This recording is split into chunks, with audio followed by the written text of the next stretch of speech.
On tonight's episode of the Gamecasters, we talk about some hot new games we've been playing recently. Natalie does another Natalie's Nook segment, and then we end the show with our top 5 big box games. Stay tuned.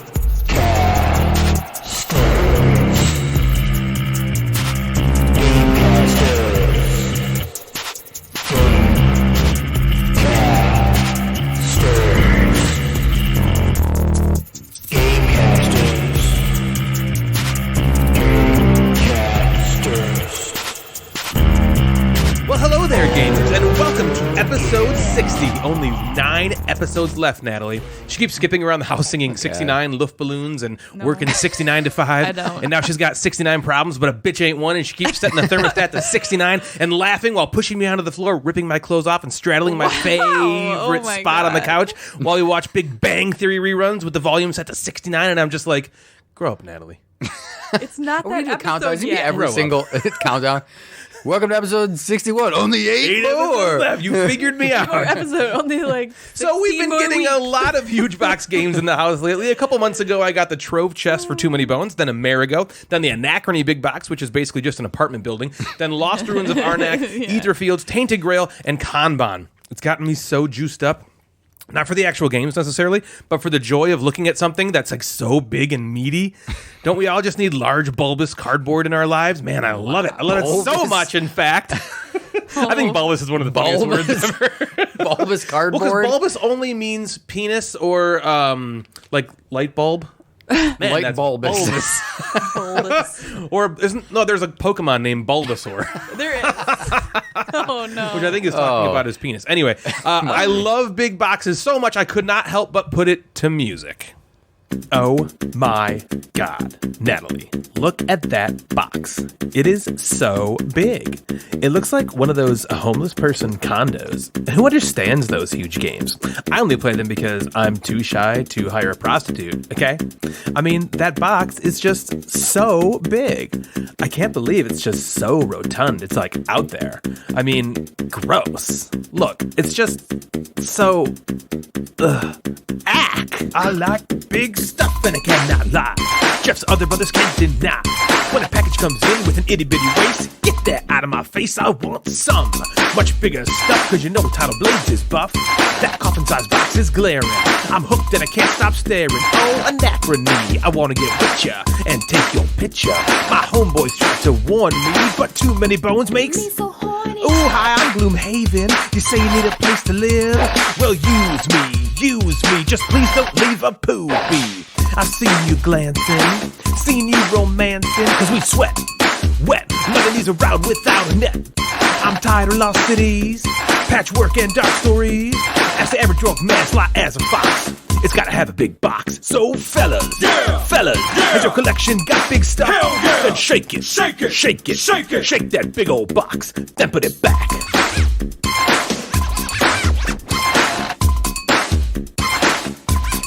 Then put it back.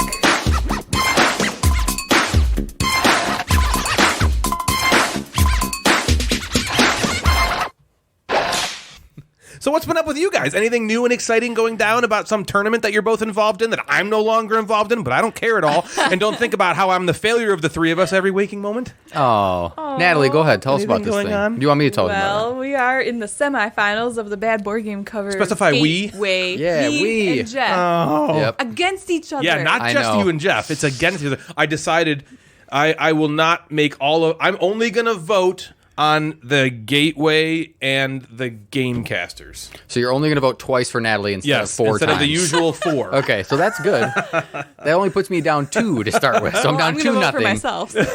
Ooh. You're not allowed to vote for yourself, I thought. You have to vote for me, and I'll You've vote been for voting you. for yourself this whole time? Yeah, I'm kidding. Yeah, we had really high hopes that the 3 of us would be 3 of the final 4. Yeah. And it was very close. I And Ryan's hope. last I matchup, hope. he lost by 2 votes. so Oh if you're my out there and you didn't vote for Ryan, You it's sons your of- fault. Yeah. It's your fault. So Natalie and I are head to head.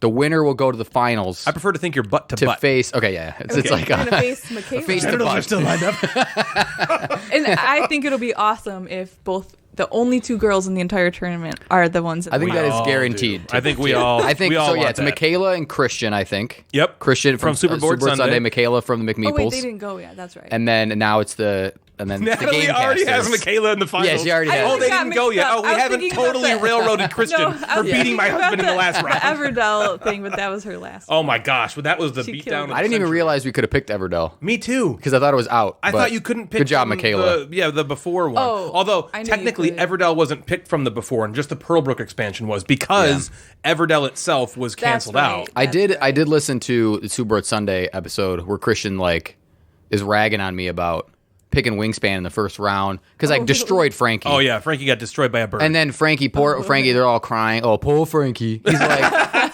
oh, I didn't do this because blah, blah, blah. And you picked Wingspan. All right, I picked a game with a beautiful box cover. That was the And it point won. of the game, Yeah. and And it I won. crushed you. Right. So you can say you were hosed all the time. Christian can have your back, blah, blah, blah. they keep saying the same thing about me. They're like, I lost, and they're still like, They're you know, still you should ragging have on lost. A house of cards shouldn't have come that close to beating the beautiful Well, people voted dwellings for of it. Boringvale, which is the same looking game as every other game in that exact. Yeah. But anyway, it's been a fun I'm fine. kind of I like like fun. I don't Clearly, we're care. being competitive. Yeah. I don't care if I Friendly lost. I don't care. competition. I don't think about it all the time. friendly competition's been kind of cool.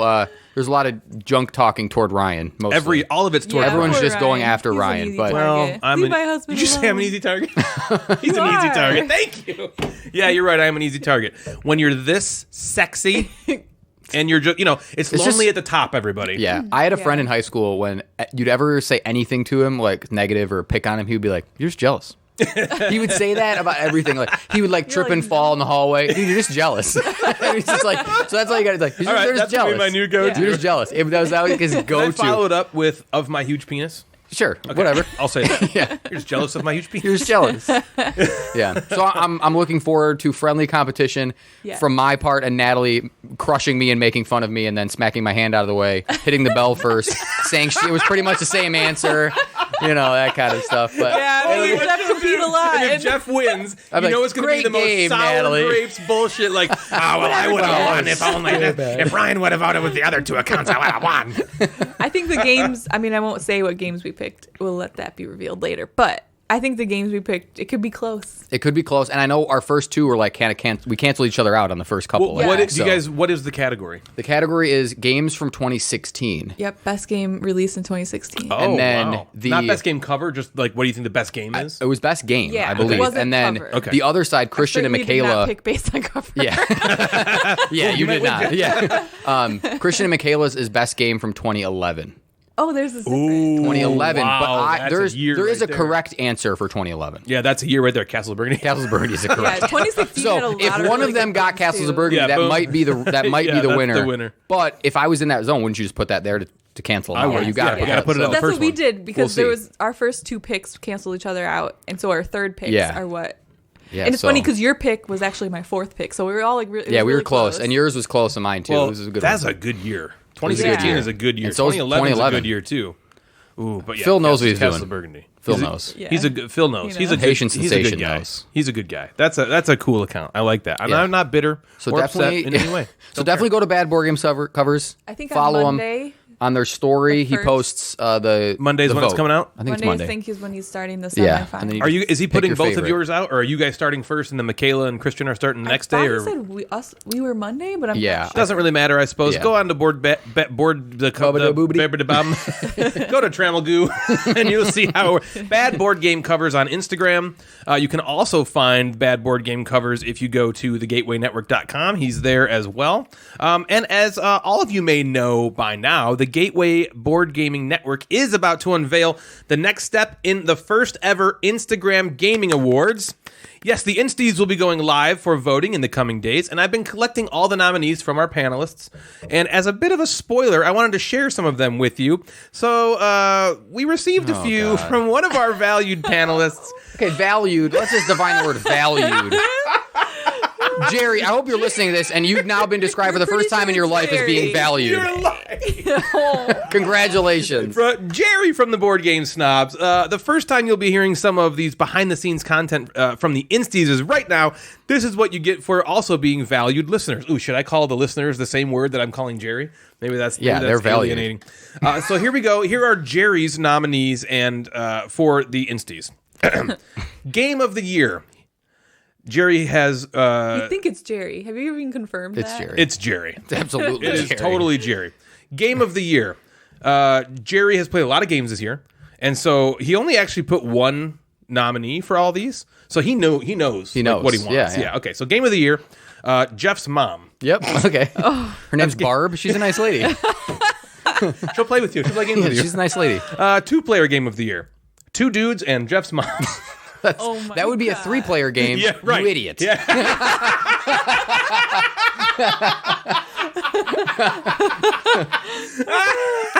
Guess they don't count in Oklahoma. Solo game of the year, Oh my god. Jeff. Okay. This is like Jeopardy, like on. Yeah, Jeopardy is so funny. I'll take Jeff for 200. What is Jeff? Jeff. What is Jeff? Yes. Yes. Jeff for 400? Jeff. What is Jeff? That's so funny. Okay. Thematic game of the year. Jeff's blow-up doll. Okay. Pretty, All right. pretty thematic. Yep. Strategic game of the year. This is really funny. Jeff trying to parallel park. Not argue with that. If it was Deepwater Joe, he would be the world He won that leader. game already. Yeah, he would be the world That's leader. an easy game for him. Expert level. Cooperative game of the year. Jeff and his dog eating a hot dog from different ends. Jeff doesn't have Adorable. I don't have a dog, but that's See, adorable. no, but that is funny. Best artwork. Jeff's mugshot. Best board game podcast. Board Game Snobs. Oh, okay. Yeah. Real right. Yeah, right. Expansion of the year. Jeff's butt. People do like my butt. Which looks real He good really in spent a jail. lot of Yeah. time on these answers, didn't he? I don't know. Man. I don't think so. To me, it just seems like he's like, what can I put after the word Jeff? How about butt? How about this? This is funny. Digital game of the year. Jeff's Pornhub account. Most photogenic game of the year. Jeff's high school yearbook, but you can't see Jeff because his face is in the crack of the book. That's kind of funny. Game that reaches the widest audience. Jeff's genitalia. Oh. Hey-o. I added the oh. Best small box game. Wouldn't you know? Jeff's Dick in a Box game. Yeah, there you go. Yep. Saw that one coming. And best Yeah. new gaming mechanism, Jeff's roll and move the hell away from me. Yeah, there you go. So that's the kind of stuff you can expect from the Insties. Yeah, great. Hopefully Jeff's trying to Or parallel park some will Way win to the strategic legitimize game of our the year. Instagram awards.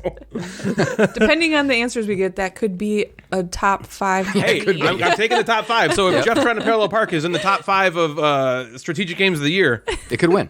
it could beat on Mars. I will put that sticker on my car. It's going to be close.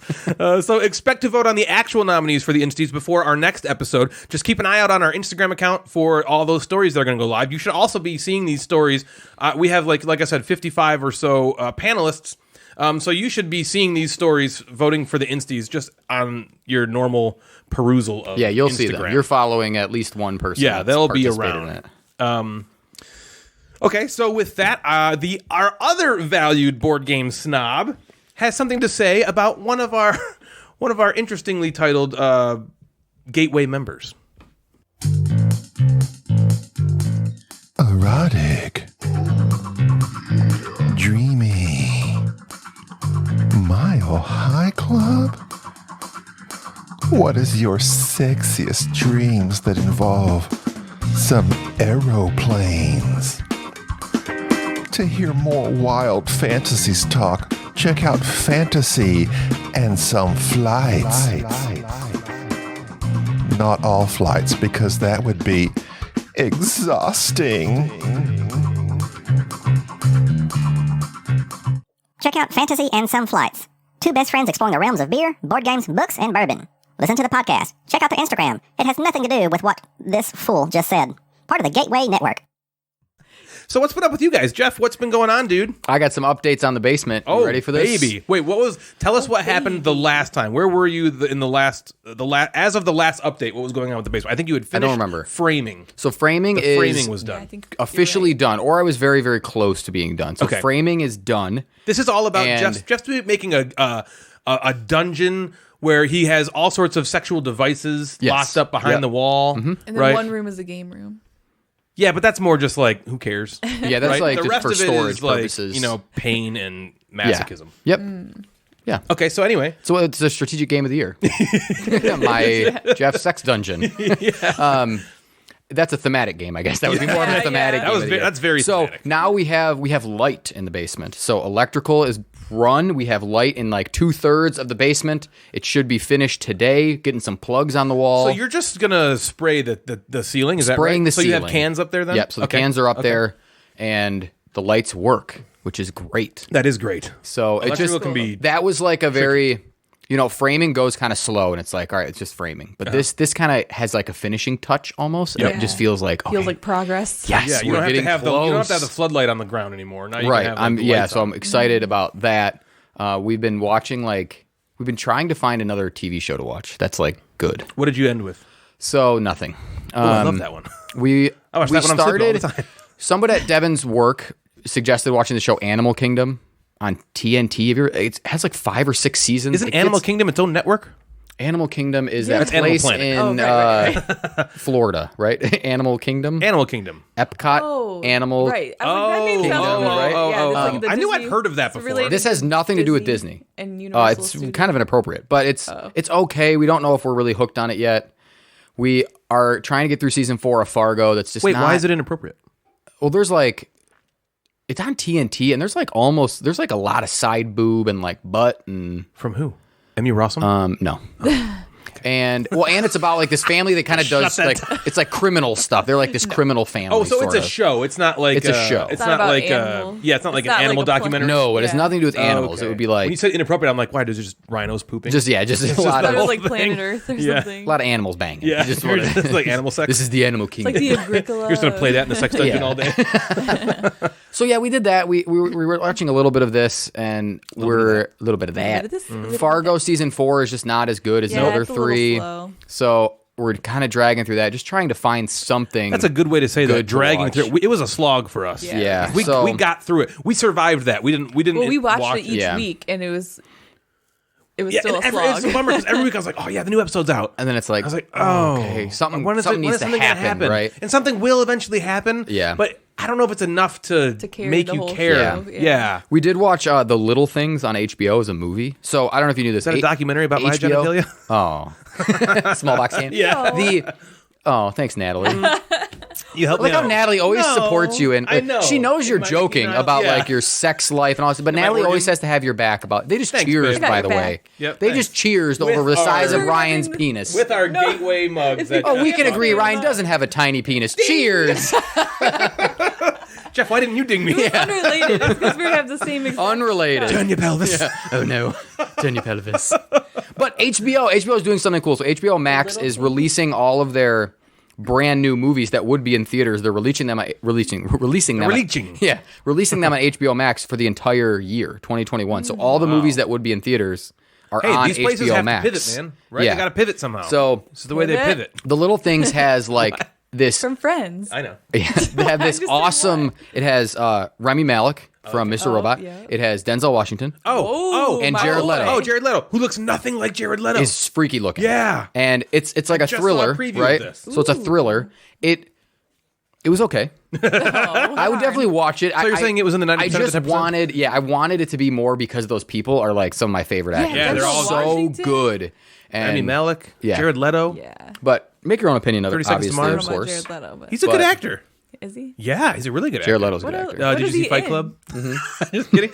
He was in Dallas Buyers Club, which was he was didn't see incredible that. in that. And he's the frontman of 30 Seconds to Mars. I mean, I don't know if they're still Yeah, a but band. that's not an actor. Yeah, but he plays that part really well. Plays that musician. Wasn't he part. also in the joke? He's the Joker. the Joker. He was the He's the new Joker, Joker. in something. I didn't see that. Well, he's the. In something. Wait, was it? No, it wasn't Batman. the It was. Joker. No, it No, wasn't it the wasn't Joker. the Joker. That was It was- Joaquin that was- Phoenix. oh, wow. It was the one. The Suicide Squad. Suicide Oh, Squad. Yeah, he was right. Joker in Suicide I saw Squad. that, but it was a long time. Oh man, what It else could've do I been have to that talk long about? ago. I mean, it's not that old. Hey, I Right? got my That's like vaccine. probably You like did. 5 The years. wait, part one. I got part 1 of my vaccine, That's so I don't want to exciting. get into political blah blah. So blah. you are not going to get But, rabies. You're talking about rabies, right? Yeah, rabies. Okay. So I got Matt part got his 1. rabies vaccine yesterday too. Did he cross We went to the same thing. Yeah. And then we had a hot dog from either side. It was a really cute date we went on. We both got our rabies shot. We had a hot dog. It was so fun. Oh man. So yeah, hopefully me getting this shot is a step toward some normalcy at some point soon, and Yeah. not turning into some Right, because zombie, I've been but- looking forward really to, honestly, just getting out there and just coughing directly into your mouth. Yeah. You know, and I can't do that right now. Well, let me get my second dose, it's and not then a couple weeks appropriate. after, then we can all just try it out. That's good. Yeah. Yeah. That's it. Because, I mean, Did you isn't have any spreading side droplets effects? from your mouth like No. the greatest thing to do? We can't do that now. Yeah. Our rights are being taken away. Yeah, no side effects. where Just did you like go to I get it? went to Macomb Community College, and they had this whole setup in a building where they basically walked you from station to station, and then What'd you do at each station? like you sign these papers, and then you go there and you give your insurance card, and then they check your like teacher ID, and then you check this thing, and then you go there and you get a So shot, they and then basically you are wait. verifying, like, are you allowed to get this? Yeah. Yeah, you right? have to be like a healthcare worker or a teacher. Yeah. Is that the two? Yeah, and then you wait 15 minutes after, and then you sign up for dose 2, and then you leave. So I it was, teach like, board games. part Does of that Yeah. qualify me? When are you getting dose 2? The 18th, I think, of February. That's Wow, my grandma's that's pretty birthday. good. So cool, Grandma's birthday. Yeah. Sweet. Yeah, so it was like 20 days or something Gotta relate after. something back to you. Yeah. That's 6.5 months to the day before my birthday. So yeah, it's my arm was sore, but that was just like normal. Yeah, shot yeah, like stuff, normal stress but, stuff, right? Yeah. Shot. Yeah. Shot. So everybody. Oh, okay. What? You don't know that? Didn't know what you were doing. No, I had no idea. You never went to a club? No, I can Went to a- say Me with confidence I've never went Natalie to a goes, club. Me either. Yeah, Well, maybe. Yes, I have one time. chess club maybe. Last episode you were talking about doing keg stands, so I think Yeah, yeah. You didn't know what you were. I think the only time I ever went to a club was when I was like in my early 20s. I went to Las Vegas for Halloween. that's club? cool. And we went in this like limo, and it took us to like different like clubs in Las Vegas. Are you sure they weren't just casinos? For sure, No, they were bars. like There's it a was, bar like, and a club. giant dark rooms with expensive drinks full of people just crowded together and dancing. Yeah, that would be. Dressed in That sounds costumes. like the It worst. was- and then I dressed like an Eskimo, like a loser, where everyone in Vegas is like, who are women, are dressed like Sexy Eskimos. sexy, and I'm like a freaking That's so Eskimo. hot in Las so I was Vegas. Why are like- you wearing a Yeah, coat? an Eskimo. You're in a parka.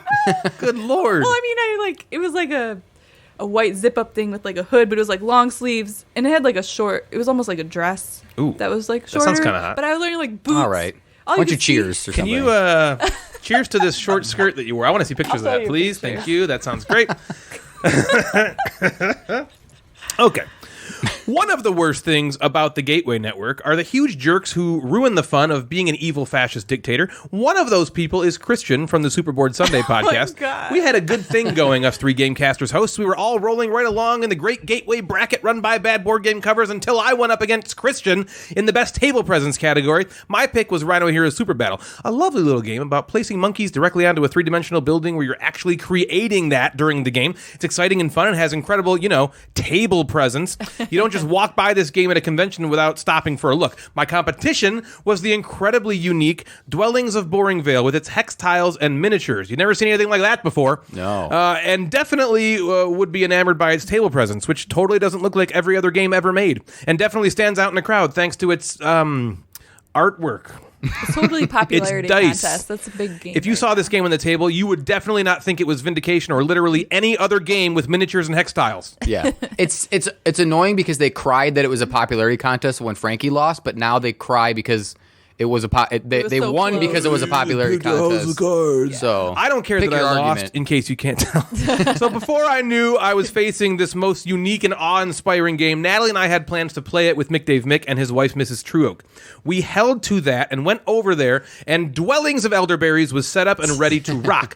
In Dwellings of Everdell, players are competing to earn resources, buy cards, fight monsters or each other, and you guessed it, build dwellings. The game is a thematic Euro slash Ameritrash hybrid, where a lot of mechanisms in it are very Euro. It's worker placement, resource management, conversion, tableau building, and things like that. But there's also some very Ameritrashy stuff going on as well. What with the combat, which is roll to resolve, as well as a deck of magic cards that offer quests to complete, potions to help you fight monsters, and end-of-game victory point cards that you can just luck into, which sucks. Basically, on your turn, you place a worker on a tile, and then you gather resources on the tile or utilize the tile's benefit. Then it's the next player's turn. You keep placing your workers in this way until you can't or don't want to place anymore, at which point you can send them all back. And the cool thing about this is that in all games, you're like building up a little tableau of cards in front of you. And these cards have certain abilities of their own on them. So when you bring your workers back from the board to reset, you can place them on the cards that you've got.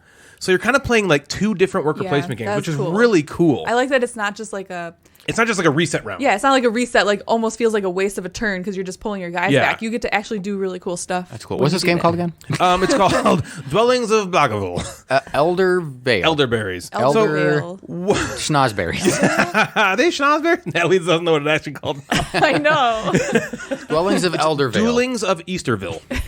So this game is one where you're competing with your opponents to get to spaces, and the other where you're building your own tableau to give you more stuff that only you can use. The combat works pretty well and functions like Risk, Dave kept saying. Basically, if 2 or more different player units or a monster occupy a space, there'll be a fight. And each player rolls a certain number of dice equal to what type of units are in that space, okay? And then you simply compare the dice in descending order. So if I roll in with 3 dice, and Allie comes in with 2 dice, and I roll a 6, a 5, and a 3, and she rolls 2 6s, she wins. Right? Because first we look at our highest dice. We both have a 6. Our second highest, I have a 5. She has a 6. So she wins. I don't right? think I've ever played a game that did that. Yeah, you're not really a big fan of those kinds of games, so we don't play a ton of them. And Roll to Resolve is kind of an antiquated mechanism. That's not something that game designers typically use nowadays. Especially in a game that's a hybrid like this. Anyway, so I actually found that to be a little more pleasant and refreshing because it was such a thing back in the day. That was like all games were back then was Roll to Resolve, and now designers have found interesting and unique ways to kind of not have games like that. You know, one I can think of off the top of my head is Kemet, where you don't even use dice at all; they're just cards, which you would have expected a game like that to have like Roll and Resolve combat, but it doesn't, and it was really awesome. And so it's kind of circled back to that original, roll right dice to resolve kind of combat, and it was cool. I kind of liked that. So what I liked, all my joking aside about the table presence, the game is gorgeous. Yeah, it is beautiful. Very I was colorful. giving them a bunch of crap. They're awesome guys, by the way. Christian, Frankie, for Super sure. Bowl We love Sunday. them. They're awesome. It's all in good fun. Yeah, all in good fun. They have said much worse to me about me in their own Discord server. So no worry. We love those guys, and we're going to be hanging out with them soon. We're going to do a crossover at some point. It's going to be awesome.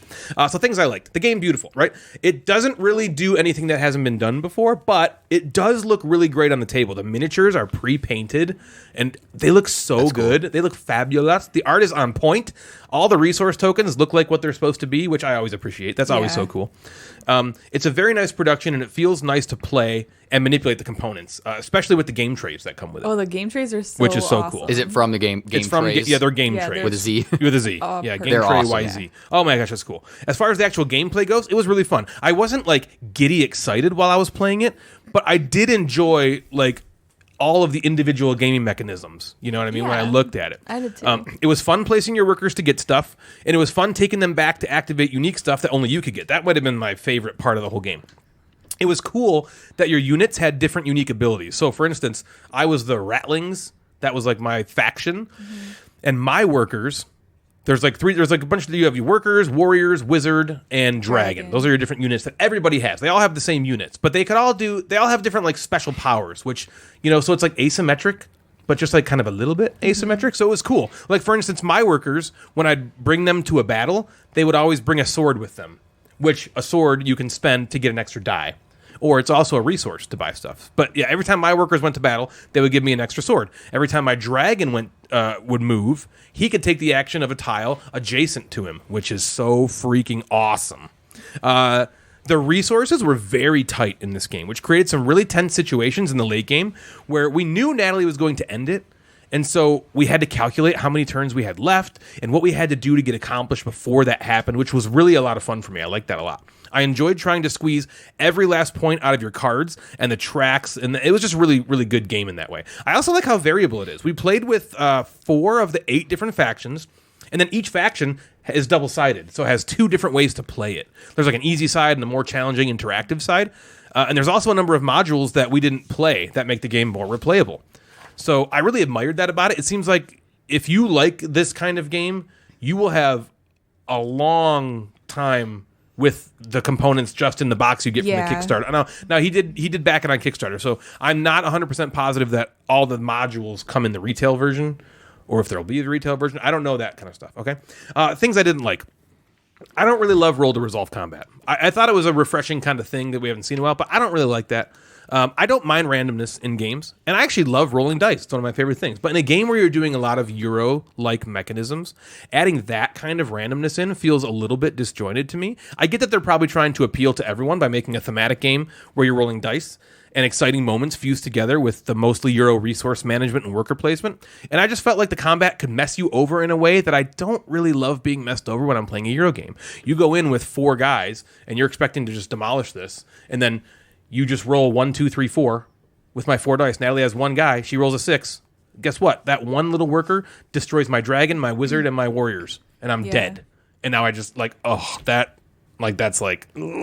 frustration that I don't love in a game where you're working to build stuff up, right? Yeah. You know what I mean? Basically, the crux of the game is putting down your workers out and then pulling them off to take actions. But if another player just walks in and fights you and beats you, your guys basically die, and then you can't.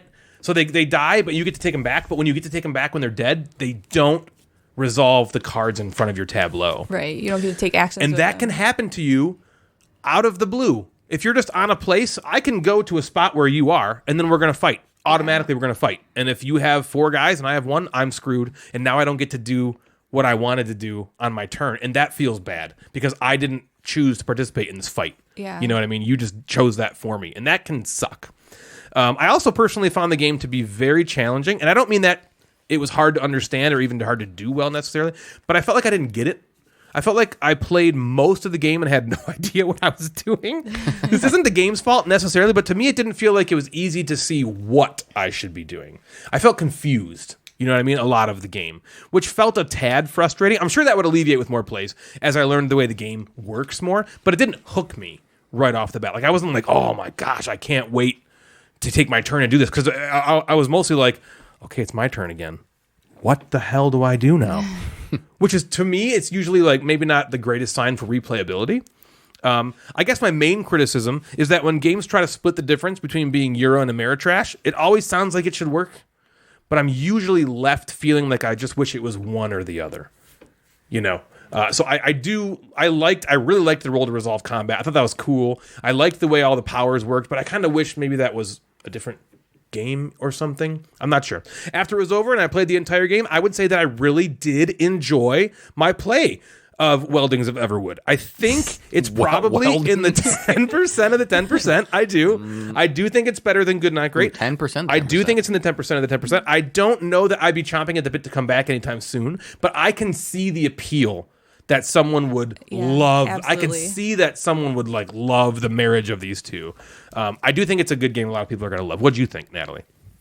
Well, I went into this game. I didn't know anything about it. All I knew was, I was like, do you think I'll like it? And Ryan was like, nope. And I was like, in my head, I'm like, well, it's an Ameritrash game.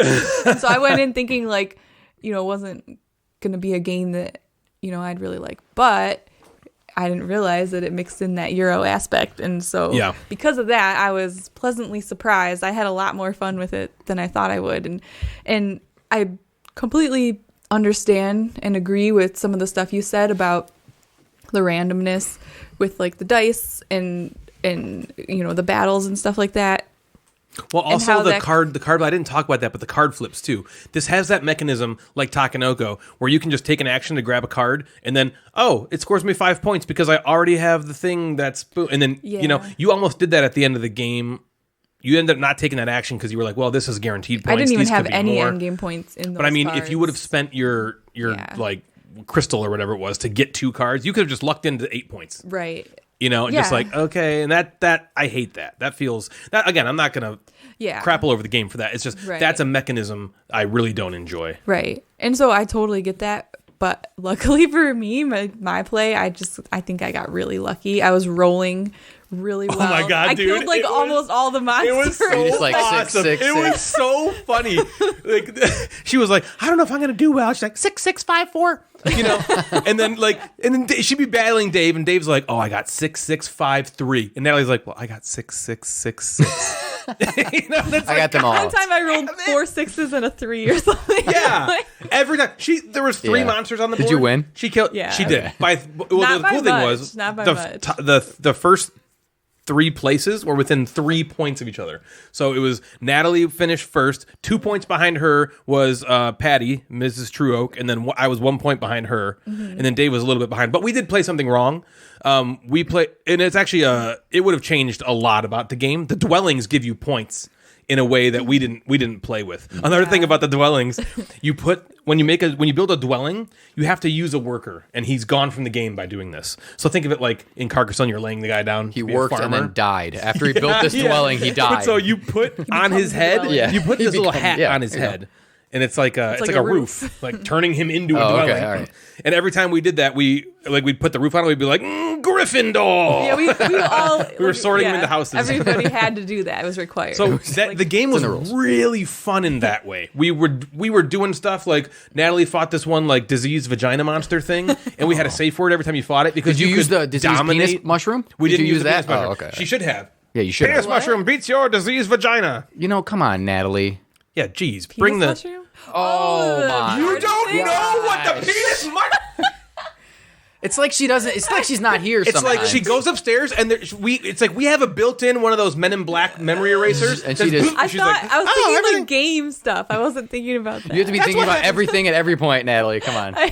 She didn't remember the name of Dwellings of Boringvale. She was like, "What is it actually?" Well, you're confused. We just played the game. You don't remember the diseased mushroom penis that your dad bought for you? I remember. He listens to every episode. He's going to be very offended. Yeah. Anyway, mushroom. there was this vagina monster, and you can dominate the monsters. Yeah, you can dominate And so I was like, "Oh, we come up with a safe word." And so Natalie's safe word was banana. which is phallic So already. we saw in the Discord, Dave was like, banana. So yeah, she went to fight it, and she of course beat the living shit out of Sure. it with 6, 6, 6, 6, 6, 6, 6, 5. And the thing rolls 5 dice, and she still beats it. And then I was like pretending to be the monster, going like banana, and she just dominated anyway. Yeah, she won. It was cool. I think there was like 5 monsters total in the game, and I won 3.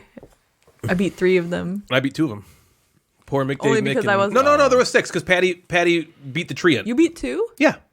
I beat the dragon and the diseased vagina. Prove it. I have pictures. I have picture evidence. How do you not remember any of this stuff? I remember everything that you did.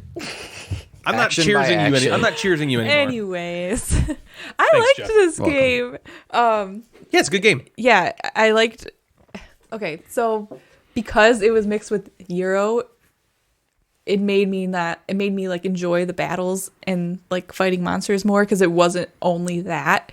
I'm still playing like a Euro game, but also like these monsters are in my way and I have to like get rid of them to like go here. Kind of reminds me of the samurai a little bit, like Yeah. gotta get rid of these bandits to like help me Fighting in the continue on my field, sir. game. And, yeah. Anger in the Rebellion in the field.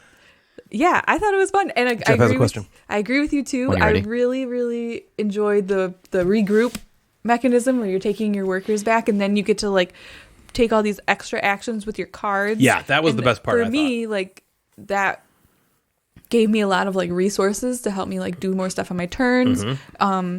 There was like some cards where you had to be up so high, you had to be the highest on a track of that color to be able to use it, so that helped me like have a plan to like go up on these certain tracks, so it wasn't just arbitrary. Use the powers. Yeah, and then Win the game. I also liked about those cards too was you could like kind of modify them, so there was like little spots where you could take these little resource tokens and put it on there, and then you can either spend it and get the resources, or you can put it on your card and then use that as an action to get that every time. That reminded me of that gnome mechanism in Belfort. You have those cards in front of you, and they do something for you. And if you put a gnome on it, it unlocks a special ability. It was kind of that similar thing. Yeah, that was cool. And I also thought even the worker stuff was interesting because you only start with 3 regular workers, but you have, or is it 2? I don't know. No, it's 3. 3.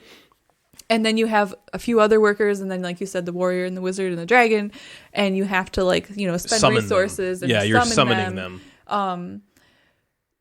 But even, like, that was interesting because, we all kind of did that a little differently. Like, you didn't get as many workers as everybody else. all I did was got 1 worker and the dragon. Or like you said, if you build more dwellings, you're also taking away a worker you can use, and you still did really well. You still got almost as many 3 points as behind us. you. Yeah. Anyways, yeah, I thought it was fun, but at the same time, when we were talking about it, afterwards in the car, Like, it's totally a game. Like, if somebody's like, you want to play this? I'd be like, yeah, but I don't see it belonging in our collection just because I Agreed. can't ever see the two of us just playing something like that. Yeah, I agree. It was very, very good. Jeff had a question, Natalie, he Yes, wanted to ask Jeff. you. So you kind of answered it. Okay. And this is a question I've always kind of wondered. Because this was a game, and there was another one Boxers. recently that you liked more than Ryan. Because I think you liked this more than Ryan. If we had to say, Yeah, I think for so. sure. have you ever had the urge, Natalie, to go on after playing a game like that and go and just buy it and be like, I want this in our collection because I want you Yeah. to play it? Have you ever had that There's one I can feeling, think of right now. or do you just kind of leave it to Ryan to like? No, there's buy definitely and- been times Mostly where Because there's He's right, definitely though. games that you Mostly he's keep right. because Mostly of he's you, right. right? There's games in your collection that you keep because of you. Yeah. But do you ever have that urge to just go, I fucking loved this game. I'm going on, I'm buying it, and we're keeping it. Yeah. Yeah, I can think of one example right now. You own it. Euphoria. After you played Euphoria, you were like, you should buy that. You should probably buy that. And Okay, so The only reason we didn't was because we didn't think it would be as good with two players. Yep. I'm gonna play it with Devin at some point Yeah, soon I because would I'm like to really know. I feel like there's been things excited like, to. But that was one example. Yeah. Right, Yeah, where right she was after like, it was we need over, to she buy- was like, we should just buy that, well, right? even That's really like, good. I remember at Gen Con we played we don't own it anymore, but what was it called? I remember. What I don't know what you're talking about. Shadow no. Shadows of Brimstone? That was not a the Shadows over Camelot? No, No. not the Camelot. Shadows of Camelot's again. Yeah, it is. Damn it. What's it called? You know the one oh gosh. Come on, let's do it right now. It's called Shadows of We're figuring it Amsterdam. out. We don't Shadows own it of anymore. Amsterdam. You did not like He's saying it. it. Shadows We're of saying it Amsterdam. again. Shadows, Or of, Shadows Shadows over Amsterdam. Amsterdam. Shadows Oh, Amsterdam. yes. That one. I said it first. I know. Man, I can't we remember must that. have like 5 times, and you're like, Yeah. so I can't remember. Well, she was It's trying like to it go wasn't through on the the track. process, Yeah. yeah. It Shadows didn't Amsterdam. sound familiar when you said Yeah, that. because But that was like a yes. code names ish sort of Yeah, picture. we had to Yeah. describe. Yeah. Anyways, we played it at Gen Con. I like loved it. Ryan thought it was okay, and I was like, I want to buy this. And then we kept it. And we played it a few more times, but every other time we played it, Ryan was still like, "Fuck this game." He's like, "I'm not good I would at just it." be. I want Yeah. to know one time. I want you to just buy a game without telling Ryan. That would be the greatest day like of Ryan, my life. like you'd be able to play it after Ryan Yeah. would have to have sex with you. Because he would get so turned on that he would just have to like. if a game showed up and I didn't, and I was like, Yeah, you're I like, didn't what is order this? that. And Natalie was like, I kickstarted a game. As long as it's not like Bunny Kingdom. Right. Yeah. Or what's that game we Well- played? What's that game we played? Unicornus Nights? Ugh. That was It's aw- that Well, was in awful. order for me to That do was that, I terrible. have to know about games, and I know about them from Ryan. You So know what I have to can do? My do? own research. So I occasionally, Which not I don't all the do. time, occasionally will get a Kickstarter that Ryan didn't know about, and I'll text him, right? Yeah. And I'll be Yeah. like, check this. Maybe I'll do that, and I'll Yeah. just Okay. send it to you, yeah. Yeah. and say If like, you this think is I'll kind of like it. cool. And if she says no, I don't want to, send I'll text it to you. Okay. Yeah. Watch. I should have final approval Yeah.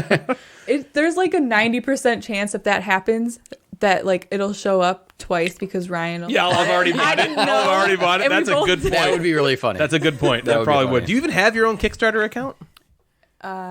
Yes, because I backed Jeremy's game. Ah, yeah. you can't remember the name of it.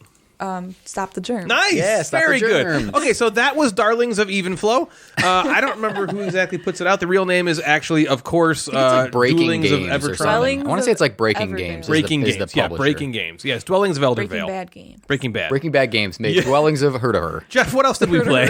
Well, let me tell you. Let me tell you say we. another game that you guys played. Yeah, tell us what we played. Yeah, which we also played. We, as in me and my wife. This is the newest game from one of our favorites.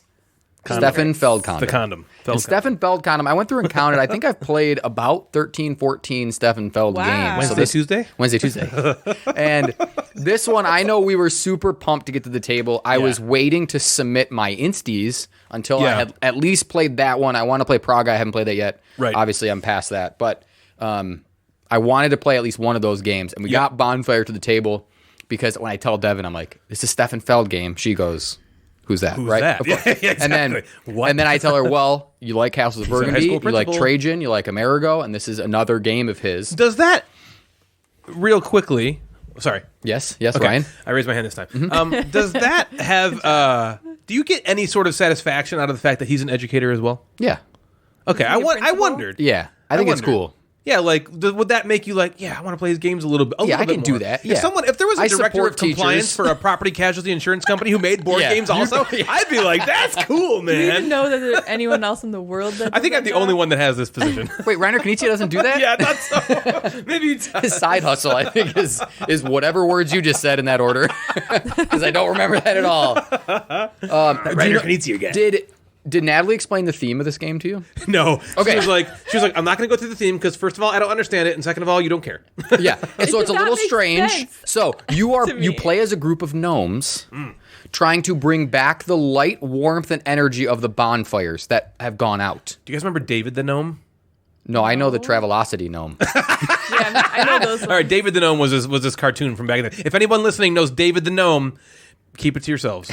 If you know David the gnome, No, go tell to me. patreon.com. Oh, wait, no. Seriously, if you know David the Gnome, get a hold of me somehow and let me know. So as these gnomes, you are visiting guardians of light on their holy island, and you're asking to prove your good to them. Okay, so you want to prove your goodwill to them. Yeah. I'm a gnome. Okay, Trying to prove and my each goodwill. completed task that you do is going to reignite these bonfires back to your city. Wasn't that wonderful? I read that was part and I beautiful. was like, what? I was like, So- I'm just going to skip over that. Although You think after he wrote that line, he was like, what do you think about this one, yeah. sweetheart? So although it's strange, right? It's weird. Yeah, it's weird. I kind of it's enjoyed fucking it weird. because it was different than because a lot of times when you think of Feld, you think of those just kind of you're in Notre Dame and you're walking Right. around the city and Right. you're picking up No, I resources. agree. I enjoy This- that it's different. Yeah, than you that. could I have just didn't skinned really this- understand it. I'm like, what the hell is a bonfire? Yeah. And why do they have to be Definitely lit? some drug-induced Right. coma. It was just a that fantasy. he dreamt this up in. Yeah, it's definitely a fantasy like theme. But you Yeah. could have skinned it as really anything, right? You could have skinned it as you're building a city and these people walking around the cities are Yeah. visiting. Well, you could have done that. That's what they call but it, pasted on. I kind of was Yeah. okay with him taking a little bit of a different. I like it too. You know, I've played the Spiker Stotts of the world. We've played those. So Yep, I'm I like- glad I he went a agree with different you. way. So I'm with you 100%.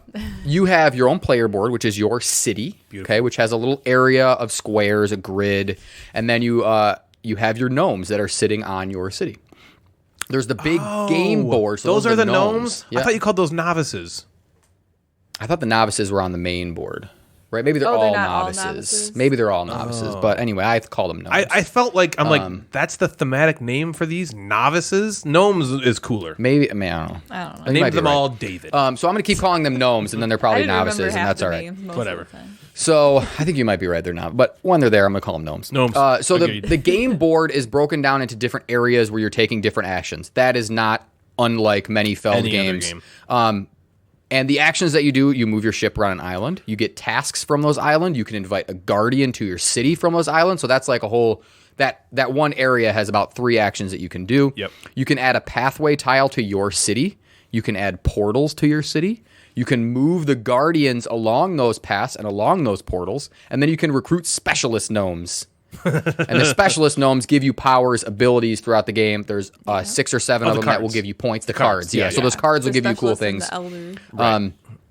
And the way you take actions is by spending action tiles that have the matching symbol of the action that you want to take. So if I want to buy these specialist gnome cards, I have to spend a tile that has card a card on on it, it. yeah. Or there's replacements and wilds and things like that. But that's what you have to do. So I have to spend one and spend some resources. And the cool way that you get these action tiles is through this kind of little fun mini game of placing this tile set onto your game board, onto your own personal player board into this grid. Okay.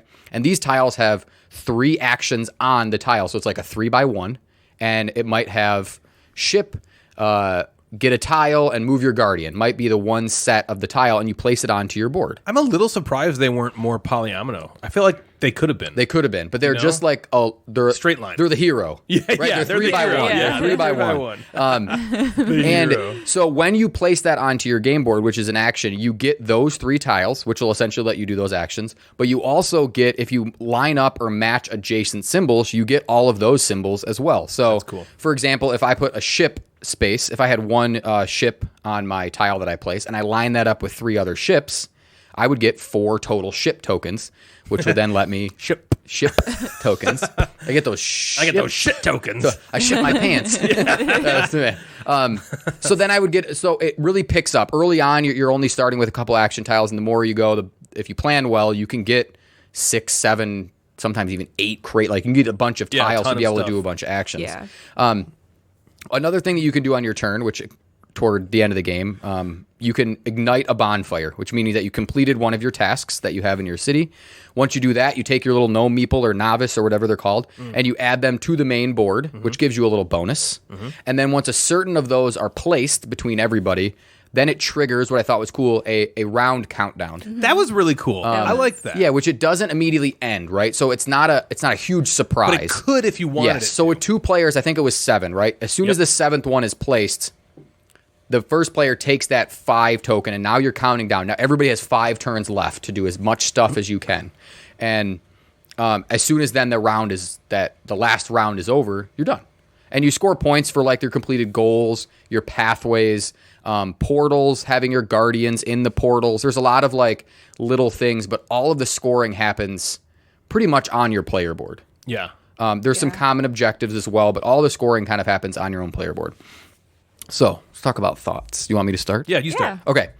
I think you're going to, we kind of had a pre-discussion before the episode, but I'm assuming you're going to agree, I think. It started out, I was on the fence a little bit.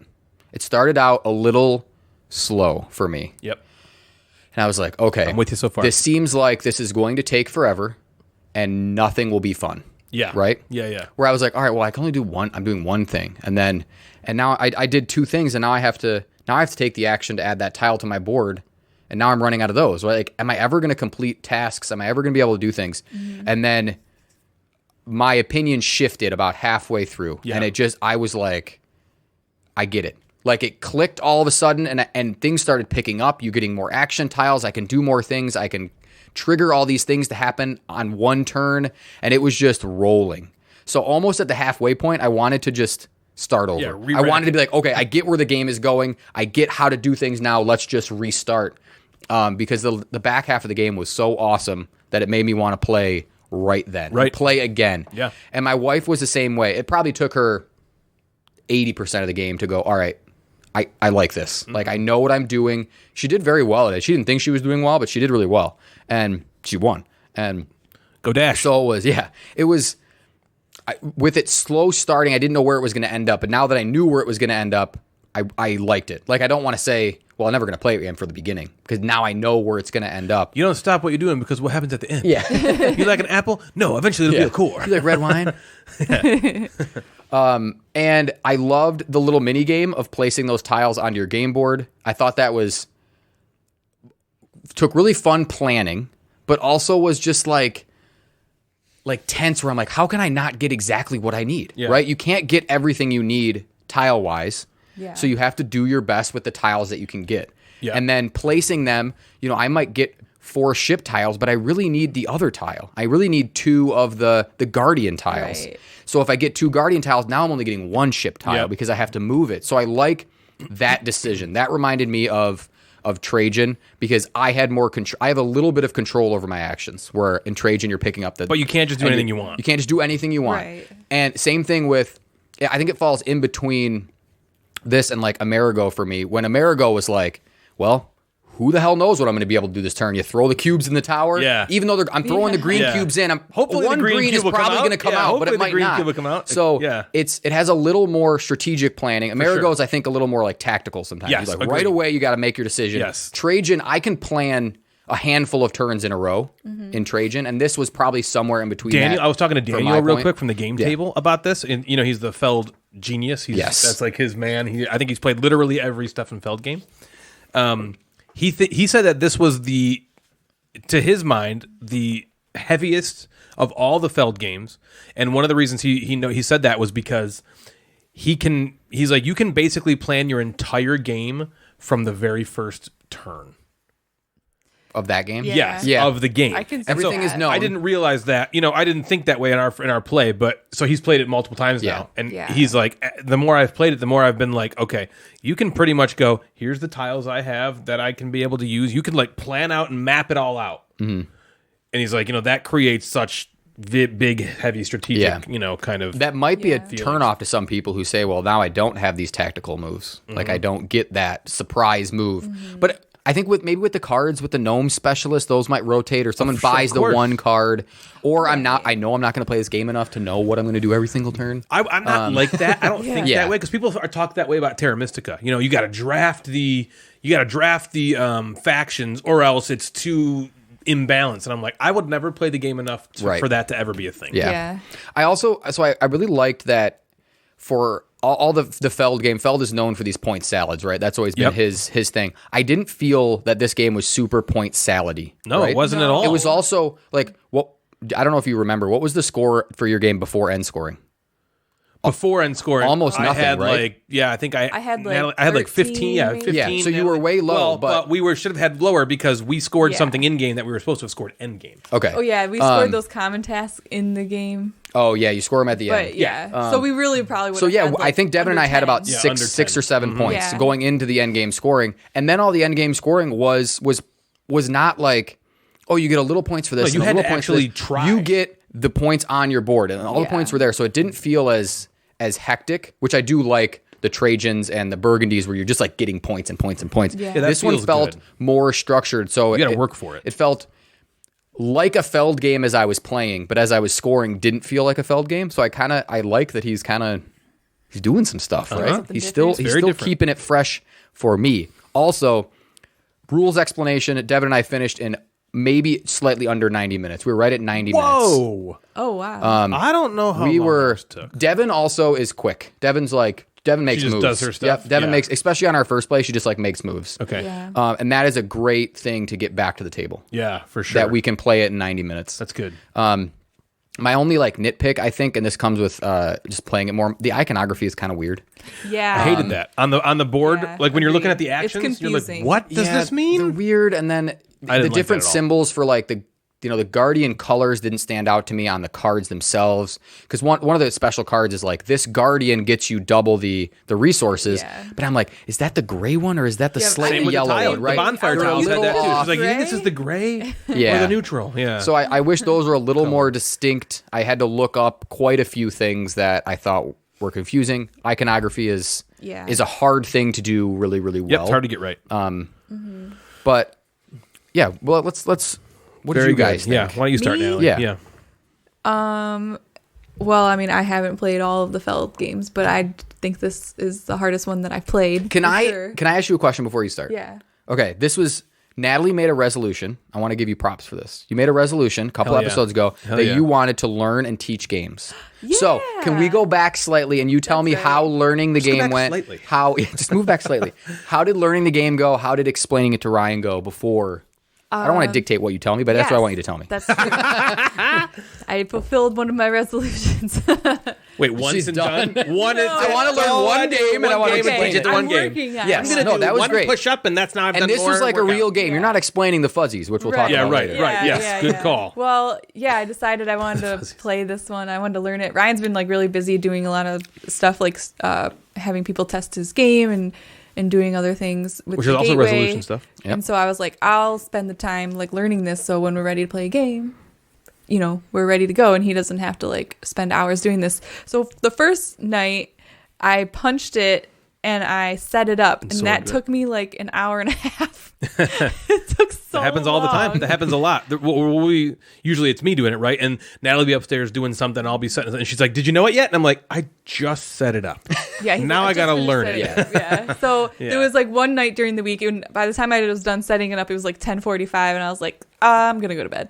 So then like the next night, I sat there and I read through the whole rule book, and it was a good. I mean, It was a good. it was a good. I felt like I got most of Wow. it. There was like a few things where I was like, I'm definitely gonna have to go back and reread that because like what? That's normal. Right, exactly. You know, but That's even, normal. Yeah. And even I reading like the it, but- rule book, I was kind of like, like I wasn't like, oh, cool, this sounds awesome. I was almost like, I don't really know. I don't really get it. Yeah. Like I get the rules. That's why I it's just don't great get like that those what I watch would it played do. videos exist. Yeah. So then Solidification. we didn't end up playing it for a couple more days after I read the rule book. So yesterday before we played it, I watched a video on YouTube of a guy pretty quickly explaining it. He actually did a really good job. Do you remember? I don't even know who he was. Is it John Gets Games? He was British.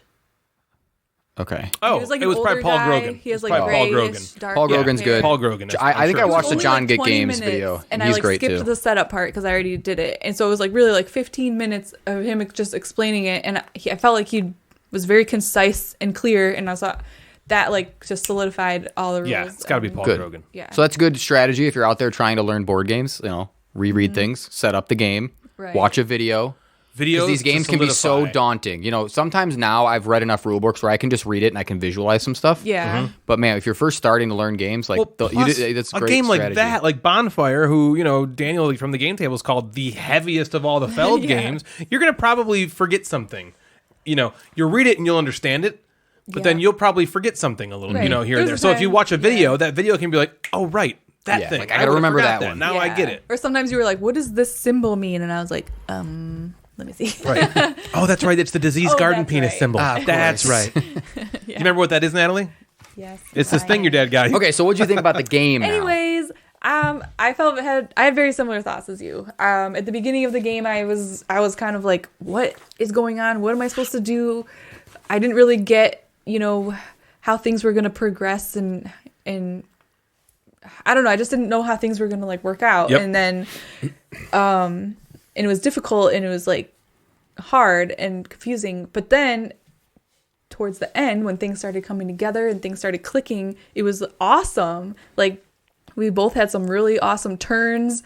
I had like a lot of my moves planned out, like, okay, I only have this many turns left. I'm going to do this on this one and this on this one and this on this one. And then I'm just like waiting there like, hurry up, Ryan, so I can take my next turn, And so it was like ended up being like really fun. So because of that, I think when we play it again, I think it'll go different. I think it won't feel like such a slog at the beginning because we'll have an idea. Yeah, we've had that one play under our belt. Right. And, even the part where, like, the guardian has to move on a procession and then he can't go guard a bonfire unless, the bonfire's flipped over and the task is done and then there's a portal in there. So, like, that at the beginning was kind of like, what are all the steps I gotta do? I still feel that way. But I think I get it now. Yeah, I mean, I like that it had potential to, string together some really cool moves. Oh yeah, and then my favorite part, which I think is the same as you, is the board where you place the fate tiles and you gather resources. And I think another cool thing about that is that can make it like variable every time, so if and like you said, you also have like control over like what resources you're gonna get. And like let's say if I place this tile here, I'm gonna get a bunch of these guardian action tokens. I was calling them resources, but they're action tokens. Or if I place it over here, I won't get as many guardian. Maybe I'll get one, but I'll get a bunch of these ones. And so you can kind of like tailor that to what you need. And then I think the bonfire, like the great bonfire in the middle, that was interesting. I liked that. Ryan had a couple like specialty gnome cards. Were they gnomes? I don't remember. Yep. Specialty cards that like worked really well for him. The ones that I took more end-game point, or not end-game, but in-game point card, like point cards, not like the ones that gave you abilities. The ones that gave me abilities didn't really like help me that much, but the one you had was so awesome. He had the one where you can place the portal wherever you want instead of You don't have to just from go right to left. Yeah. I also From had right to I also had the card that when you take the Great Bonfire action, you collect all three things. So Yeah. those two Oh, cards cool. working together were yeah, so really that- good. that So I kind was of- going there all the time Yeah. because I get the three of the portals. stuff and I can put the portals wherever I Right. want to. So that really messed me up at the end because Mess you up. because I had to start from right to left, and I had bonfires built and guardians ready to go on them, but I couldn't get the portals Yep.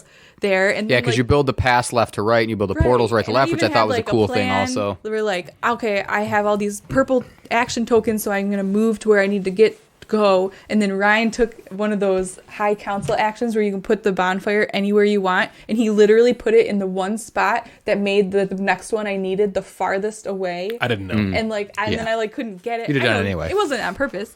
No, But, I was kind of we like, did a couple of we Yeah. did many things in this play where the other player was like, Yeah, we got in each son other's of a way. Yeah. bitch. It felt like, yeah. it did feel like, God damn it! Like it was like, ah! like there's enough interaction there that I felt good about it, right? It was turning that thing was enough, right? I do want to play my own game a lot of times in these Euros, but I do Yeah. like that little bit. It was Yeah, good. they It was throw you off. decent. It was like an interaction that wasn't terrible. Right, 'cause there was Getting some- blocked. That's There was you know, something that's that cool. Ryan Yeah, that's said a game. I blocked him, and he was kind of like, he was like mad about it, like, oh no, like I was like building up to this and now I can't do it. But then he's like, then I just had to pivot and Yeah, go a That was a different cool. way. That was a cool thing. It took a while to get there, but yeah, Are you? Yeah, Are you go ahead. good? Okay. So I have some thoughts, both positive and negative. My positive thoughts, all right. The theme was weird. It was so weird, but I loved the way the game looked. Yeah. I thought it looked so good. I complain all the time about how Stefan Feld games look awful, and this game was the opposite to me. This game looked and felt really nice. The components were pretty decent. The artwork on the game, I loved the color palette. It was like that dark blue, like it was really cool, and they had some like pops of color on the portals, the pinks and the blues and the yellows. That was that lush and nice. Like I loved that. I did love the puzzle that you're playing in front of you with the hero tiles, the 1x3s, where you're getting the resources. And Jeff and Natalie both mentioned this already, but it does feel really cool to see a couple moves ahead. Like if I put this tile here, then I put that tile there, that's going to get me like a whole mess of stuff that I can then use. And I also liked what was interesting. I found many times I wanted to put another tile out, but I couldn't because I had too many. Like I don't have any blue.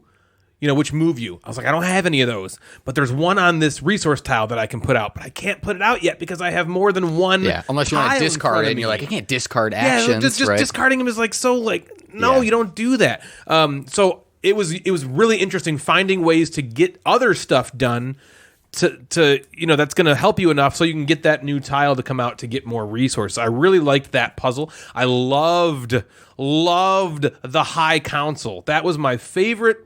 The High Council and the Gnome cards were my favorite thing in the world because every single thing in this game that gives you an additional benefit are awesome. The cards were so awesome. They broke the game in a little way, and I love when there's like little game breaking asymmetrical powers that come out. And this game had that. Those gnome cards you take, like for instance, Natalie just talked about a second ago. I had the card where I could place a portal on anywhere, and that was liberating. Yeah. So now I'm taking that great bonfire action, and I don't care because I can whatever's on there, I can take it and all 7 portals to get that. I did have all, so I had all 7 is portals. what happened. That was so I got, awesome. Stuck because I wish there was more of these moments, but there were moments in this game, which is my favorite thing in the world, which is probably my favorite thing about the Magnificent that happened all game, where you can have turns that you take this, and then that gives you this. Oh, and then now I can do this, and that gives me this, and then I can do this because of that, and that gives me this, and I get...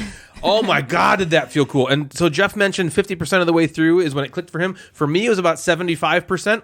At about 50% of the way through, I was kind of like, okay, it's congealing. I can sort of understand the game.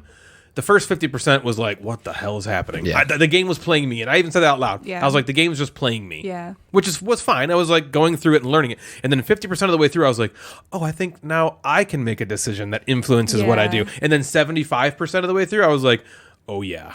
Well, especially at this the beginning, feels good. You only have certain action tiles, and so you can only really take those. Yeah, you're building up to stuff. Yeah. Okay, so I also really, really enjoyed the way the game ended. I thought that was so cool how after you place the whatever number of those neutral guys, or whatever those novices or gnomes or whatever they are, then there's this little trigger where now there's a decision. You have 5 turns left, or you can stop and take those points. You can just be like, I don't want to play anymore. I pass. I'm out, and I get the points of the number of token that I have. Yeah. And if I don't do that, I take an action. Now I give this tile to you, and you have the decision to either play or take those points. And that was so cool. I loved that because you're really thinking about what your opponents are doing. Like, okay, I could just take 5 points right now. I'm already ahead by 10 points. Does this 15 points? Yeah. Is that enough? But then you're done. Then you don't get 4 more actions. Is that you don't enough? get point. Yeah, is that enough to carry me through? Yeah. Like, am I going to get more than 5 points in these next 4 actions? And if you don't, take it. And it's awesome. All right, so things I didn't like. I thought the game was a little bit unnecessarily... I thought there was, it was a little extra steppy. And I didn't like that about it. Like, okay, so you take the portal, which is the thing that the Guardians move on, right? The colored portal.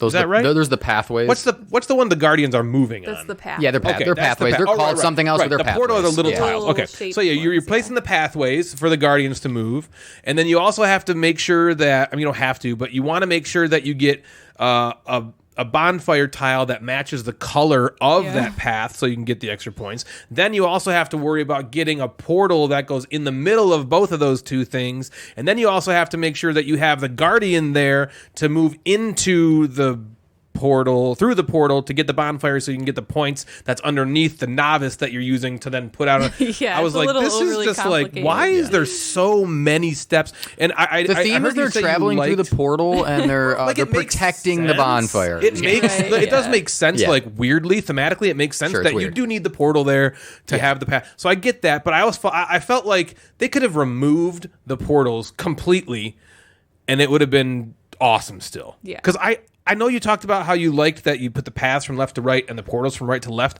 I was kind of like, why is it like that? It was weird. I thought it was kind of weird Because that it I was even think like there's that risk, right? There's that risk of, all right, I'm gonna walk this guardian all the way across these paths, but I need to make sure I get the portals there because now I'm getting more points the further right they go, Yep. right? Yeah. Yep. So this first one is easy to drop my guy in a portal and get a couple points, but I need to get my portal all the way there. Like it was hard to have enough resources to get the path all the way across and to Yeah. move your guy all the way across. Right, I 'cause thought you that need was still extra really greens. hard. Yeah, I think that. Well, I You think know that what was. I mean? Yeah, I think that was. That was still. I felt like the whole game, and maybe this is just the learning curve was tough. I felt like I was constantly having to be reminded of what do I do with that? So when can I kept asking now, I'm like, when can I put the guardian in? Do I have to have this guy on that board first? And do I have to have the tile flipped over? Or do I have to have there was like, I Yeah. felt like there was so many little steps. It's a little bit clunky. And in I that thought, way. it didn't feel smooth to me. It didn't feel like a Castle of Burgundy Yeah. where you don't need, it's just you play the game and it just kind of is like so organic and smooth. This game didn't feel smooth to me. It felt like you really had to like crunch your brain to be like, okay, and I didn't like that for just the steps that you had to take to get the stuff. I did really enjoy the non-point salady aspect of it, which I love point salads. We all three of us love the point salads felled. I did like that you had to work for your points. Yeah. You had to make sure you can't just take a bonfire tile and that gives you 4 points. Yeah, Yay. this is not. You This had is to, not like, a 200-point felled game. No. I ended with 88 points, I think. I and think that Devin and was- I were both like in the 60s or something. Yeah, so it's like you're getting, it doesn't even go to 100. You get the 50-point token and then you can get up to like 99 and that's like, there's no 100-point token, I didn't think, Right, right? no. But, so I liked that. Okay, I want to go after that bonfire tile because that'll give me 7 points. But now I have to make sure my strategy throughout the game is enough that I'm going to complete that tile to flip it over. Because you don't score Yeah. the points until you satisfy the requirement, right? Overall, I really liked it. If you would have asked me how I felt at the first half, if we did the halfway, how do you feel? Yeah, he I would have would- been like, I don't think so. I don't Yeah. think so. This one needed a 75% how do you feel? Because 75% through the game, it like snapped, for me, and I was just like, oh, this is cool. Yeah. How often are we going to play it? I don't know. It's heavy. It's if we don't play it for 2 months, I'm gonna forget that whole path to the thing. And I'm gonna. It's just not. It doesn't feel natural to me, so I'm gonna forget that. Yeah. But man, those cards were everything to me. I felt like next play is gonna feel so different because there's gonna be different cards. Like I'm not gonna have that same combo. Yeah, and with of 2, you're not cards. running through the cards as much. Yeah, right. There was a whole stack Yeah, of cards we had that we didn't even play I through. think between the two of us, we only bought 4 or 5. So, it's like that's this has really, really high replayability in my opinion. Yeah. Especially, and also the way that those resource tiles come out. That's random, Right. Now you get to pick either the top one or the bottom one to put in your player board, but they're going to be set up differently. What if your every ship ones time. are all right in the middle? The ship right? one, that's what happened, That's what to me. happened to My him, ship ones yeah. were all right in the middle, so I had to come up with unique and different ways to get those To set wild up for ones, the scores. I had to like burn through 2 tiles to make a ship to then put it over. Yeah, so I was like really Or struggling like the to figure that there's out. a bunch of different tasks that can come out, and that can guide what you do too. Like one of my early tasks that I picked was to have 1 offering or 5 offerings on 5 different islands, and so like that made me. I mean, that was she's zooming around that the was a board. lot. That was Yeah. 6 points. She's so I was zooming like, around. I'm gotta go buy up all these things Yep. to like turn this over. And it takes an is action expensive. to flip the Yeah. tile. That was huge. At the end of the game, I was like, I have 2 turns left. I was like, all right, I'll get the resources, and then I go get the tile. Boom. And now he's like, yeah, but that's only, you need 3 actions then, because you got that to is- flip it over. And I was like, oh, I liked no. that. Yeah. I did too. That is a huge positive for me because again, that's where you're not lucking into points. Yeah. Like all of a sudden at the end of the game, I can now flip Right, you 8 picked this up tiles and you over just- because I did that. It's Yep. like, no, you have to take a turn to ignite to the ignite bonfire it. to get the points. I liked that too. I liked that a lot, and it changed the. So there was 2 turns left, and so I had the 2-point tile, and I was like, I can go get this bonfire. Boom, and she's like, yeah, but you're gonna need an extra turn to flip it. And I was like, oh, right. I left one of my tiles So I flipped took the up 2 points. because it wasn't going to get as many points as my actual action. Natalie had same 2. thing. Yeah, I she was had like 2. going to get 3 points. I went and got this tile. It gave me 3 points. And then at the last second, I realized, oh, if I get this Elder card, it gives me 6 points. So never mind. Yeah. I definitely like this game a lot better than the other release of Feld this year, Castles of Tuscany. It's funny, it's at the complete opposite end of the weight spectrum as Castle of Tuscany, which is one of the lighter games by him I've ever played.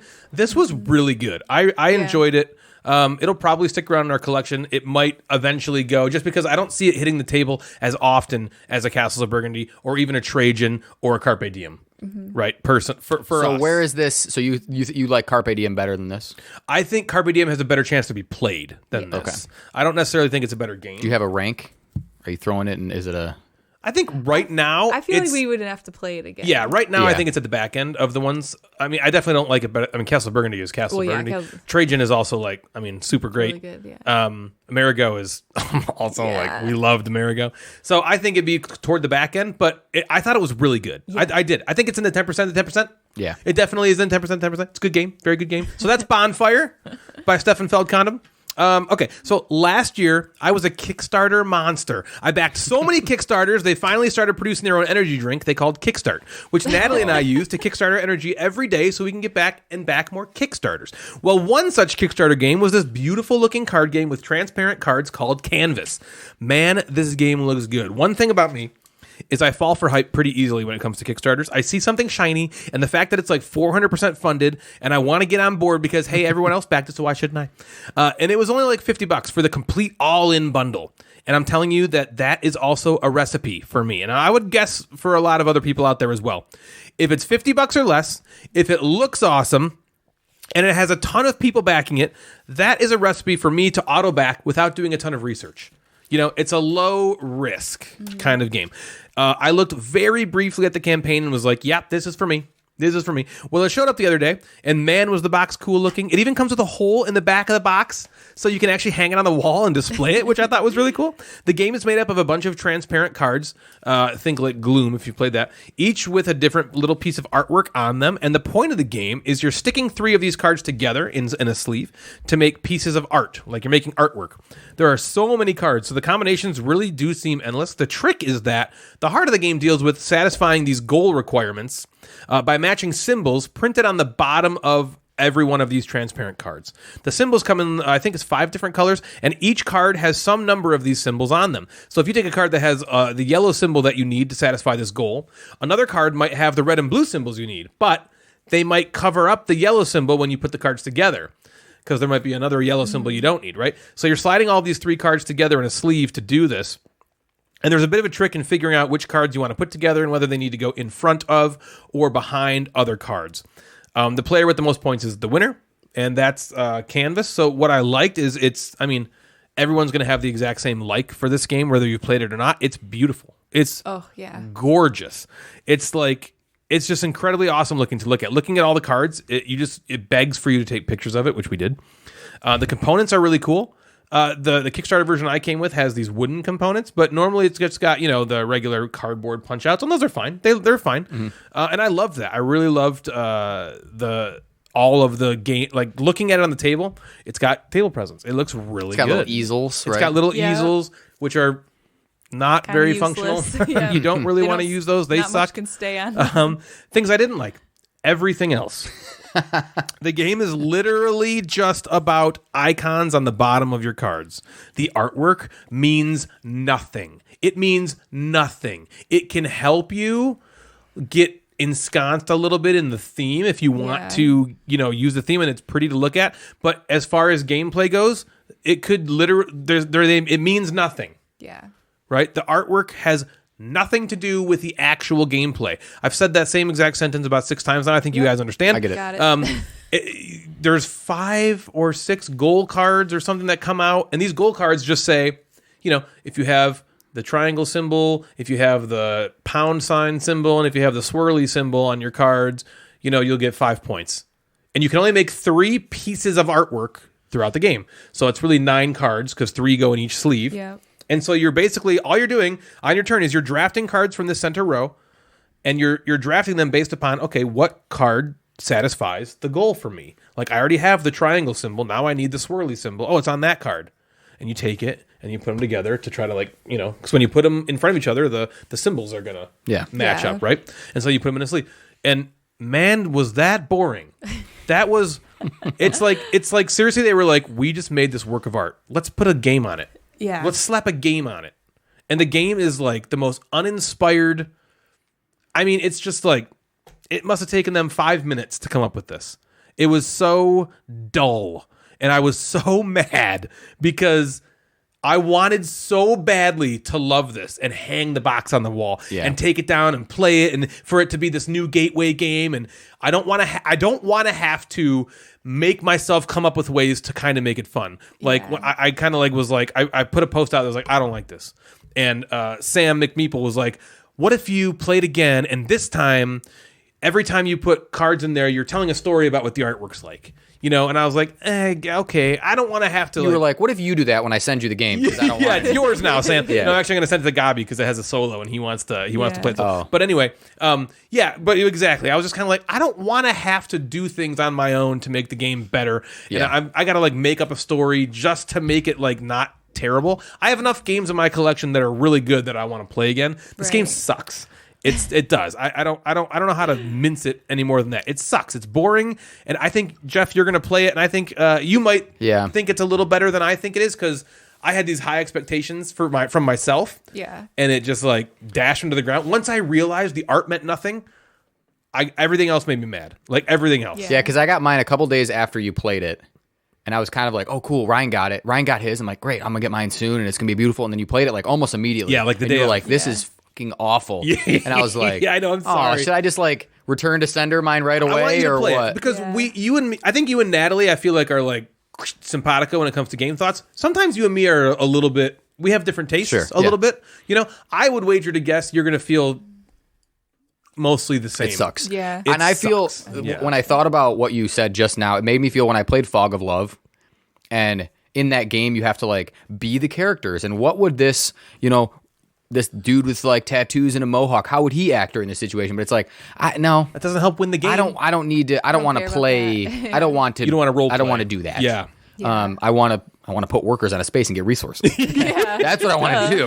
Okay. And if I need a blue resource in Fog of Love, I'm going to get that one. Okay. I'm going to get that. That's what this guy wants. This is exactly so I don't want to do that. You can spend your time making suboptimal moves to lessen your score to make an amazing looking picture. You can be like, oh, this doesn't get me any points, but wow, would that look cool with this card I already have? Yeah. You could do that. But then, like you said, why would I do that? Right, that's not fun. That's not the And game. make the theme make the theme come through in the gameplay, right? Don't make me have to live the theme, right? I like theme in games sometimes. Like the bonfire thing, for some reason those portal things made sense in my weird brain. Yeah, but I was like, okay, that makes some sense with this weird ass it does. theme going It does on. make sense. But let the game do the bring the theme out, right? Don't make me don't make me live it. You have to, and the rules don't even say, in Gloom, I believe the rules actually say you got to tell the story while you're going through the game. This game doesn't do that. So it's that's a stupid little house rule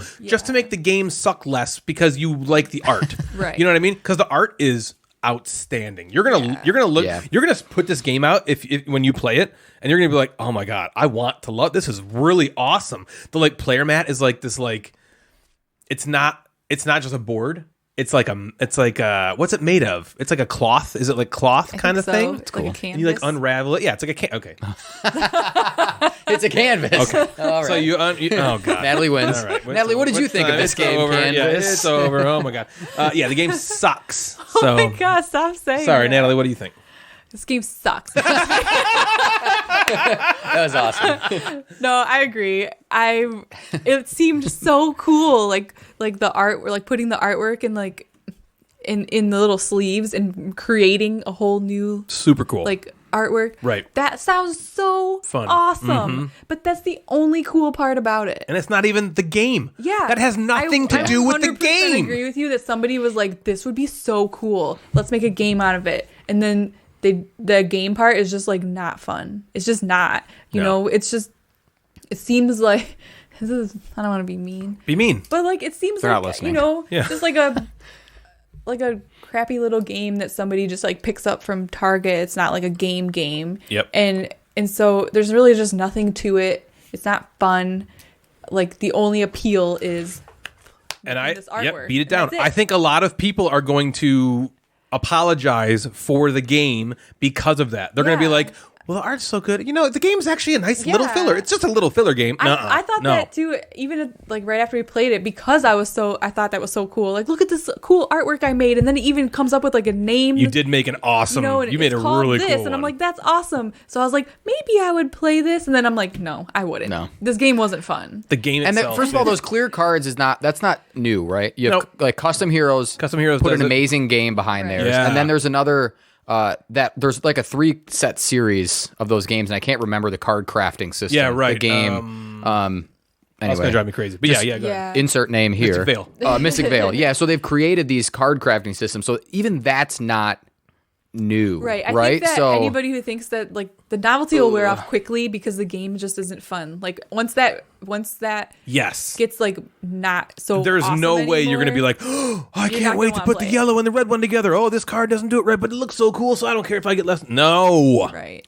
No, Yeah. it's bad. That's a bummer. It's a bad one. so that was Canvas. Canvas. Yeah. Kickstarters. Boo. Jeff, you got anything else, man? Yeah, so I just want, I know we talked about Ryan sang a song about the Magnificent a few episodes ago. I did. Devin and I sat down and kids love played the Magnificent, Okay. which we both really loved. Yes. And I think Yes, that it I'm will, so happy you it'll did. hit the table more. It's definitely, Devin wants it like kind of more in the rotation. Which is interesting to me because it's got polyominoes and that's not her bag. It has polyomino, it's not her bag. It has dice drafting that she doesn't love. And but it's not a pure polyomino game. it's not. And it was cool. I kind of like the theme. That's another game where I feel like the artwork just kind of, Yeah. I don't know. It's Like, it almost evocative. like entranced me. Right? I'm Yeah. like, yeah, it's evocative. I'm like, Yeah. cool. Because it's not like circus. Like No. it's not Right, that. right. It's like almost imaginary. borderline a little creepy. Like the person on the cover is weird. Oh, dude, it's very dark. So yeah, it's a dark circus theme, which I think was like, that's the angle that you make this game, right? And I loved it. I loved the decision making with the dice. Taking the colors and then going, oh shit, this is You gotta great pay action. for but I these, gotta though. pay. Yeah, that's a lot of money.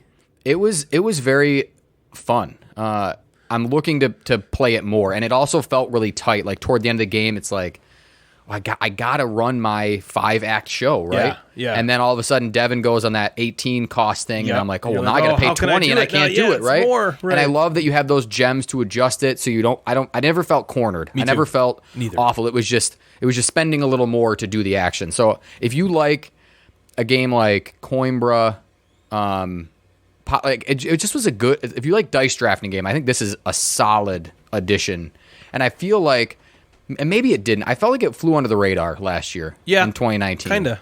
And I think it deserves a little more credit than I it's feel getting. like the people that play it love it. Yeah. But then which feels like a game like Lords of Vegas. Mm-hmm. Everyone that plays Lords of Vegas is like, this is the best game ever. Yeah, But why so does fun. it doesn't seem like it gets the Right. attention? So yeah, Yeah. it was awesome. And then I want to talk about a kind of a silly game that we played right before our last episode called The Fuzzies. The Fuzzies. Fuzzy Wuzzy. Was So the Fuzzies is designed by the same team that made Wavelength. Varsh. Which is Wavelength is that cool game with the dial and you're giving the clue back and forth, which includes Wolfgang Varsh. The Varsh. Who makes The Taverns Doi of Dot the Tiefendahl. Dasketball. Yeah, Taverns of Tiefendahl. He makes Quacks of Quedlinburg. The Mind. This dude is making games, and now he makes a Illusion. game called. very different game. Can't handle my illusions. You don't have time for my illusions. Yeah. And now he makes a game called The Fuzzies, which is just so funny. So I don't That know is if these guys were just sitting around and they were like, "This is a hilarious little family kid Jenga games." was these little colored balls These that fuzz stuck to each other? balls. And I don't even know how to describe what are those. Like the only time I've ever seen these so the Fuzzies They're are like these. very fibrous. Yeah, they're. I've only seen them in like, they're almost like pom-poms, right? If you would they're think, like pom-poms when you're like doing like arts and crafts Yes. or Yep. something. Yep. so they're just tiny little fuzzballs, and they come in this big cup, right? And you flip this cup over, and you smush the fuzzballs down, and all of a sudden, these fuzzballs somehow, through together. magic, Yeah. stick together and form this tower. Okay, so it's a tower of fuzzballs. And what you do is simple enough. You grab a card and it has a color on it, and you use your fingers or these teeny tiny tweezers, and you pull one of the fuzzballs out of the tower, and you stick it to the tower higher than where you put it. And you can't just put it on top, so it's not like you're stacking. You're almost stacking on the side. Yes, You're on the creating sides. these. So you're making it imbalanced every time. Yeah. You do it. Yeah. And that's it. And you play until like a Rhino over. Hero or a Jenga. You play until it falls over, and then everyone else wins. And there's a kind of a cool addition. Like if I make a fuzzball fall off, like anywhere from 10 under, like if I make them all fall, obviously you don't do this, but if you make 1 or 2 fall, you draw these cards, and it tells you what you have to do on the next Oh, that's right. fuzzball. That reminds right? me of And- Yogi. Yeah, and it's always something goofy. So if I make 2 fuzzballs drop, I move the 2 fuzzballs, I put mine on there, and now I draw 2 cards, and it says I got to close one eye next time, and I got to do like elephant arm, which is stick my arm underneath my other arm and do something strange. Yeah. Or I got to like use my non-dominant hand, so it gives me like a weird challenge the next time I do it if I Yep. make them fall. Right. So it's a fun. I posted about it on Instagram, and people were like, "Oh, I wish I would have backed that or knew about it," because I think again it was on Kickstarter. It kind of hit its goal, just barely over. It's got some really And good table presence. table presence. That's why And it's- people like it. They see it. Yeah. They're like, "What is that? I want to play that." It's not. Yeah. It's not a like. Oh my god, this is my favorite game of all time. Yeah. The Fuzzies. Right. like you're not going to see it on a 9x9 or the 3x3, Yeah, right? right, Or whatever. for sure. My Yeah, top for 9, sure. the Fuzzies, The Fuzzies. Jenga. Yeah. Yeah. But it's maybe a cool game to play with your kids, to play with family, to play like end of the game night. So I'm If you're like picking. recording a podcast and you want Yeah, something to play right right before the before. podcast records, you just play the phone. I'm picking games on Monday for our group, and I'm just gonna bring the Fuzzies in case if we have Yeah. 5 minutes at the end. You're and we're gonna have a great We're gonna time. play it. You're gonna have a great Yeah. time. So I don't know. Again, I don't know if it's going to retail or what, but it's called the Fuzzies, and it's magic. It's cool. It's definitely yeah. magic. Silly. It's silly. Did you know that cat penises are hooked? They're like hooked. I've heard I something feel like that. I told you that. No, you didn't. Natalie knows random I trivia. know. No, Natalie, you didn't tell me that. I've known that since I was a child. Oh. Natalie. Well, then I've only yeah. known you Yeah. since I was an adult. Yes, I knew that. So I Youths. feel like this game is just that's what they did. They harnessed the power of cat penis hooks into these fuzzballs. Yeah. And that's how they stick It's to so each other. weird. You just take one off and you can stick it to it. And that's it. Yep. And you hear a little like, "Ah!" Yeah. which is like the female cat. So weird. If you're looking for some goofy little game, it also looks cool. it's cool looking. So- it's got table presence. got table presence. So that was just 2 other games I kind of filled in with. I haven't played a ton recently, and so the Magnificent, the Fuzzies was fun, and yeah, Awesome. You guys do I liked it anything too. else, or I you liked know? it too. No, I thought that was Yeah. a really good game. I would now like to talk to you all for a moment about the Gateway Board Gaming Network, which you can find at www.thegatewaynetwork.com and the Gateway Network on Instagram. The sole purpose of the network is to help new or up-and-coming content creators grow by shouting each other out. If you go to the Gateway Network website, you will find other amazing content creators who are all trying to grow as well. They're all amazing people who produce fantastic content. We're adding new members all the time. It's very exciting, due also in large part to our merch store. Yes, we've recently added a merch store, which you can find at redbubble.com/people/gateway network. There you can find so many amazing items from a large portion of our members. There are shirts, mugs, clocks, shower curtains, floor pillows, coasters, mini skirts, ponchos, serapes, thongs, beer bongs, grilling tongs, and musical gongs. Today, I'd like to specifically highlight BJ from the account Mr. Board Gamer. Taken from the About Me section of his YouTube channel, he says, "My mission is to make tabletop gaming more accessible to black folks. I want to contribute to the visibility of black culture,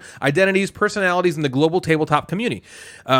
Inspired by blurs and black kids everywhere," it's what he says. "Here I will cover some of my favorite games, share experiences that motivate me to create content, and start some awesome programs that will get more of my community playing tabletop games. If that sounds like something you want to watch happen before your eyes, then I appreciate you for watching." BJ is a great guy doing a great thing for the community. Stop by his channel, Mr. Board Gamer. Obviously, board is spelled like game board, right? Yep. And please subscribe if you like what you see. Whatever kind of content you're looking for, the Gateway will have it. If you're a newer board game content creator and you're looking for a way to grow your content, please consider heading over to thegatewaynetwork.com to learn more. I also did an interview. I'll get to you in one moment. I'm sorry. I also did an interview with Roberto from Sheer Boredom that talks all about the network, so you can find that over on his YouTube channel. Jerry from the Board Game Snobs has left an unsavory comment, but you can just ignore that and keep watching. The usual. Yeah, the usual. Jeff, what do you got, man? So, first of all, BJ is awesome. Awesome, dude. Let me tell you my favorite thing about BJ. Okay. So in this think I tournament, that Natalie and I are now facing off in, I was getting a lot of flack for picking Wingspan, right, as a beautiful cover, okay? And Jim Gamer was at the front of this. Yeah, he was. He was at the forefront of ripping on my, which I dominated and won by a million, right? So now, Yeah, you did. Jim has to now go against BJ, okay? Yeah. Oh, yeah. And I'm messing with BJ. I'm like, we are destroying Taking him down. Jim Gamer. And BJ destroyed Jim Gamer. Yeah. And Well, it was it's not awesome. difficult to destroy my city. In the... He picked floating polyominoes. Although- and he's giving me slack. In his defense, that was his 6th pick, I think. Okay, well, pick better ones. That would even be in my top 100. I might pick Sidereal Confluence before I pick. Like, what a terrible pick, and he got crushed. So Mr. Board Gamer just crushed him, and I was like, boom, let's go. I feel like we're just like poking the bear now because Jim's gonna listen to this. Oh, he's gonna come right after. Yeah. Let's cut this out. But yeah, BJ, Sorry, Jim, we love you. He did have your back. What? I saw him. He did have your back. BJ was Yeah. he was. Oh, yeah, BJ He was jumped on. He was like, lockstep. no, that's a great Yeah. one, and I messaged him like, we're in this together Lockstep. now. Yeah. Yeah, and then, Nice. then Natalie beat him. That's what. That's what happens if you join the Gateway Network. One of us will come in and play good cop, and the other one will stomp you into the ground like Natalie does, because that's just what she does. It's all love, right? Yep. Yes, we love you, the Jim. Two I'm most just lopsided, the two most lopsided victories in this bad board game cover bracket so far have been by our two females. Yeah, crushing people. Natalie won that one by a ton, and Michaela beat Mike from Midwest. Midwest Game. Midwestern Meeple. Yeah. By like she had like 92 and he had 8%. Yeah. It was Yeah, it was rough. rough. It was a tough one. Huh? What was my game? Oh Lord, Do you never mind. see? Let's move on. What's Can next? you Was it? believe this? I can't think. Don't worry of about it, Natalie. Don't worry about it. Tapestry. Yes, it was Tapestry, Natalie. That's right. How do you think poor BJ feels listening to that? Sorry. That's the crap I hate. We'll play a game and she'll like soundly destroy me, and I'm like, "What'd you think?" And she's like, What's this game called? "Yeah, I don't even know. What did I do? Did I win?" That's what he kept doing when we were playing Dwellings of whatever. Eldervale. Eldervale. I'm like about to roll, and I like roll something. And he's like, "Oh, I think I'm gonna do so bad." And then I just, I can't believe I did so well. I got rolled What is this new high score? What's this high score mean? Yeah, he kept This game's saying- pretty easy. If you ever wanted to support the show but weren't quite sure how to do it, maybe consider frivolously allocating some small percentage of your monthly budget to us by way of our Patreon page. There are 4 different tiers, which we will eventually get you across access to behind-the-scenes content or exclusive content or content ahead of time. You will also get swag that nobody else has access to, and just the opportunity to help out and support a podcast in which you love, tolerate.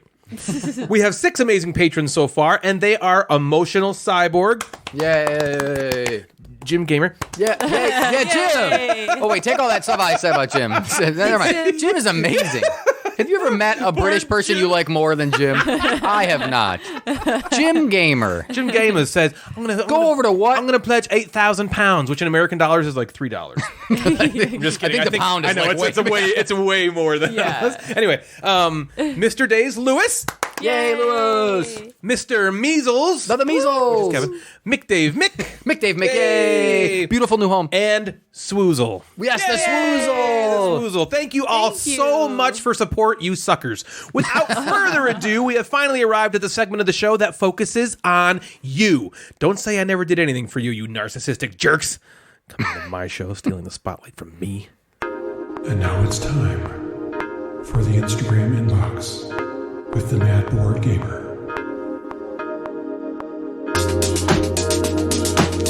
All right, welcome to the Instagram inbox, right? Yeah, that's what's I was called. like, what are we Yeah, that's what we call Yeah, it. shut it off, save the battery. So we are here with the Instagram inbox. I'm not sure how to introduce this one, but Ryan sang a song earlier in this episode. Yep. Do you guys like big boxes? I can't lie. Can you not lie? I can't lie. So I do like big boxes. Big we- box games are just like, After Ryan performed his beautiful song, I went on Instagram and I kind of wondered what people thought of big boxes.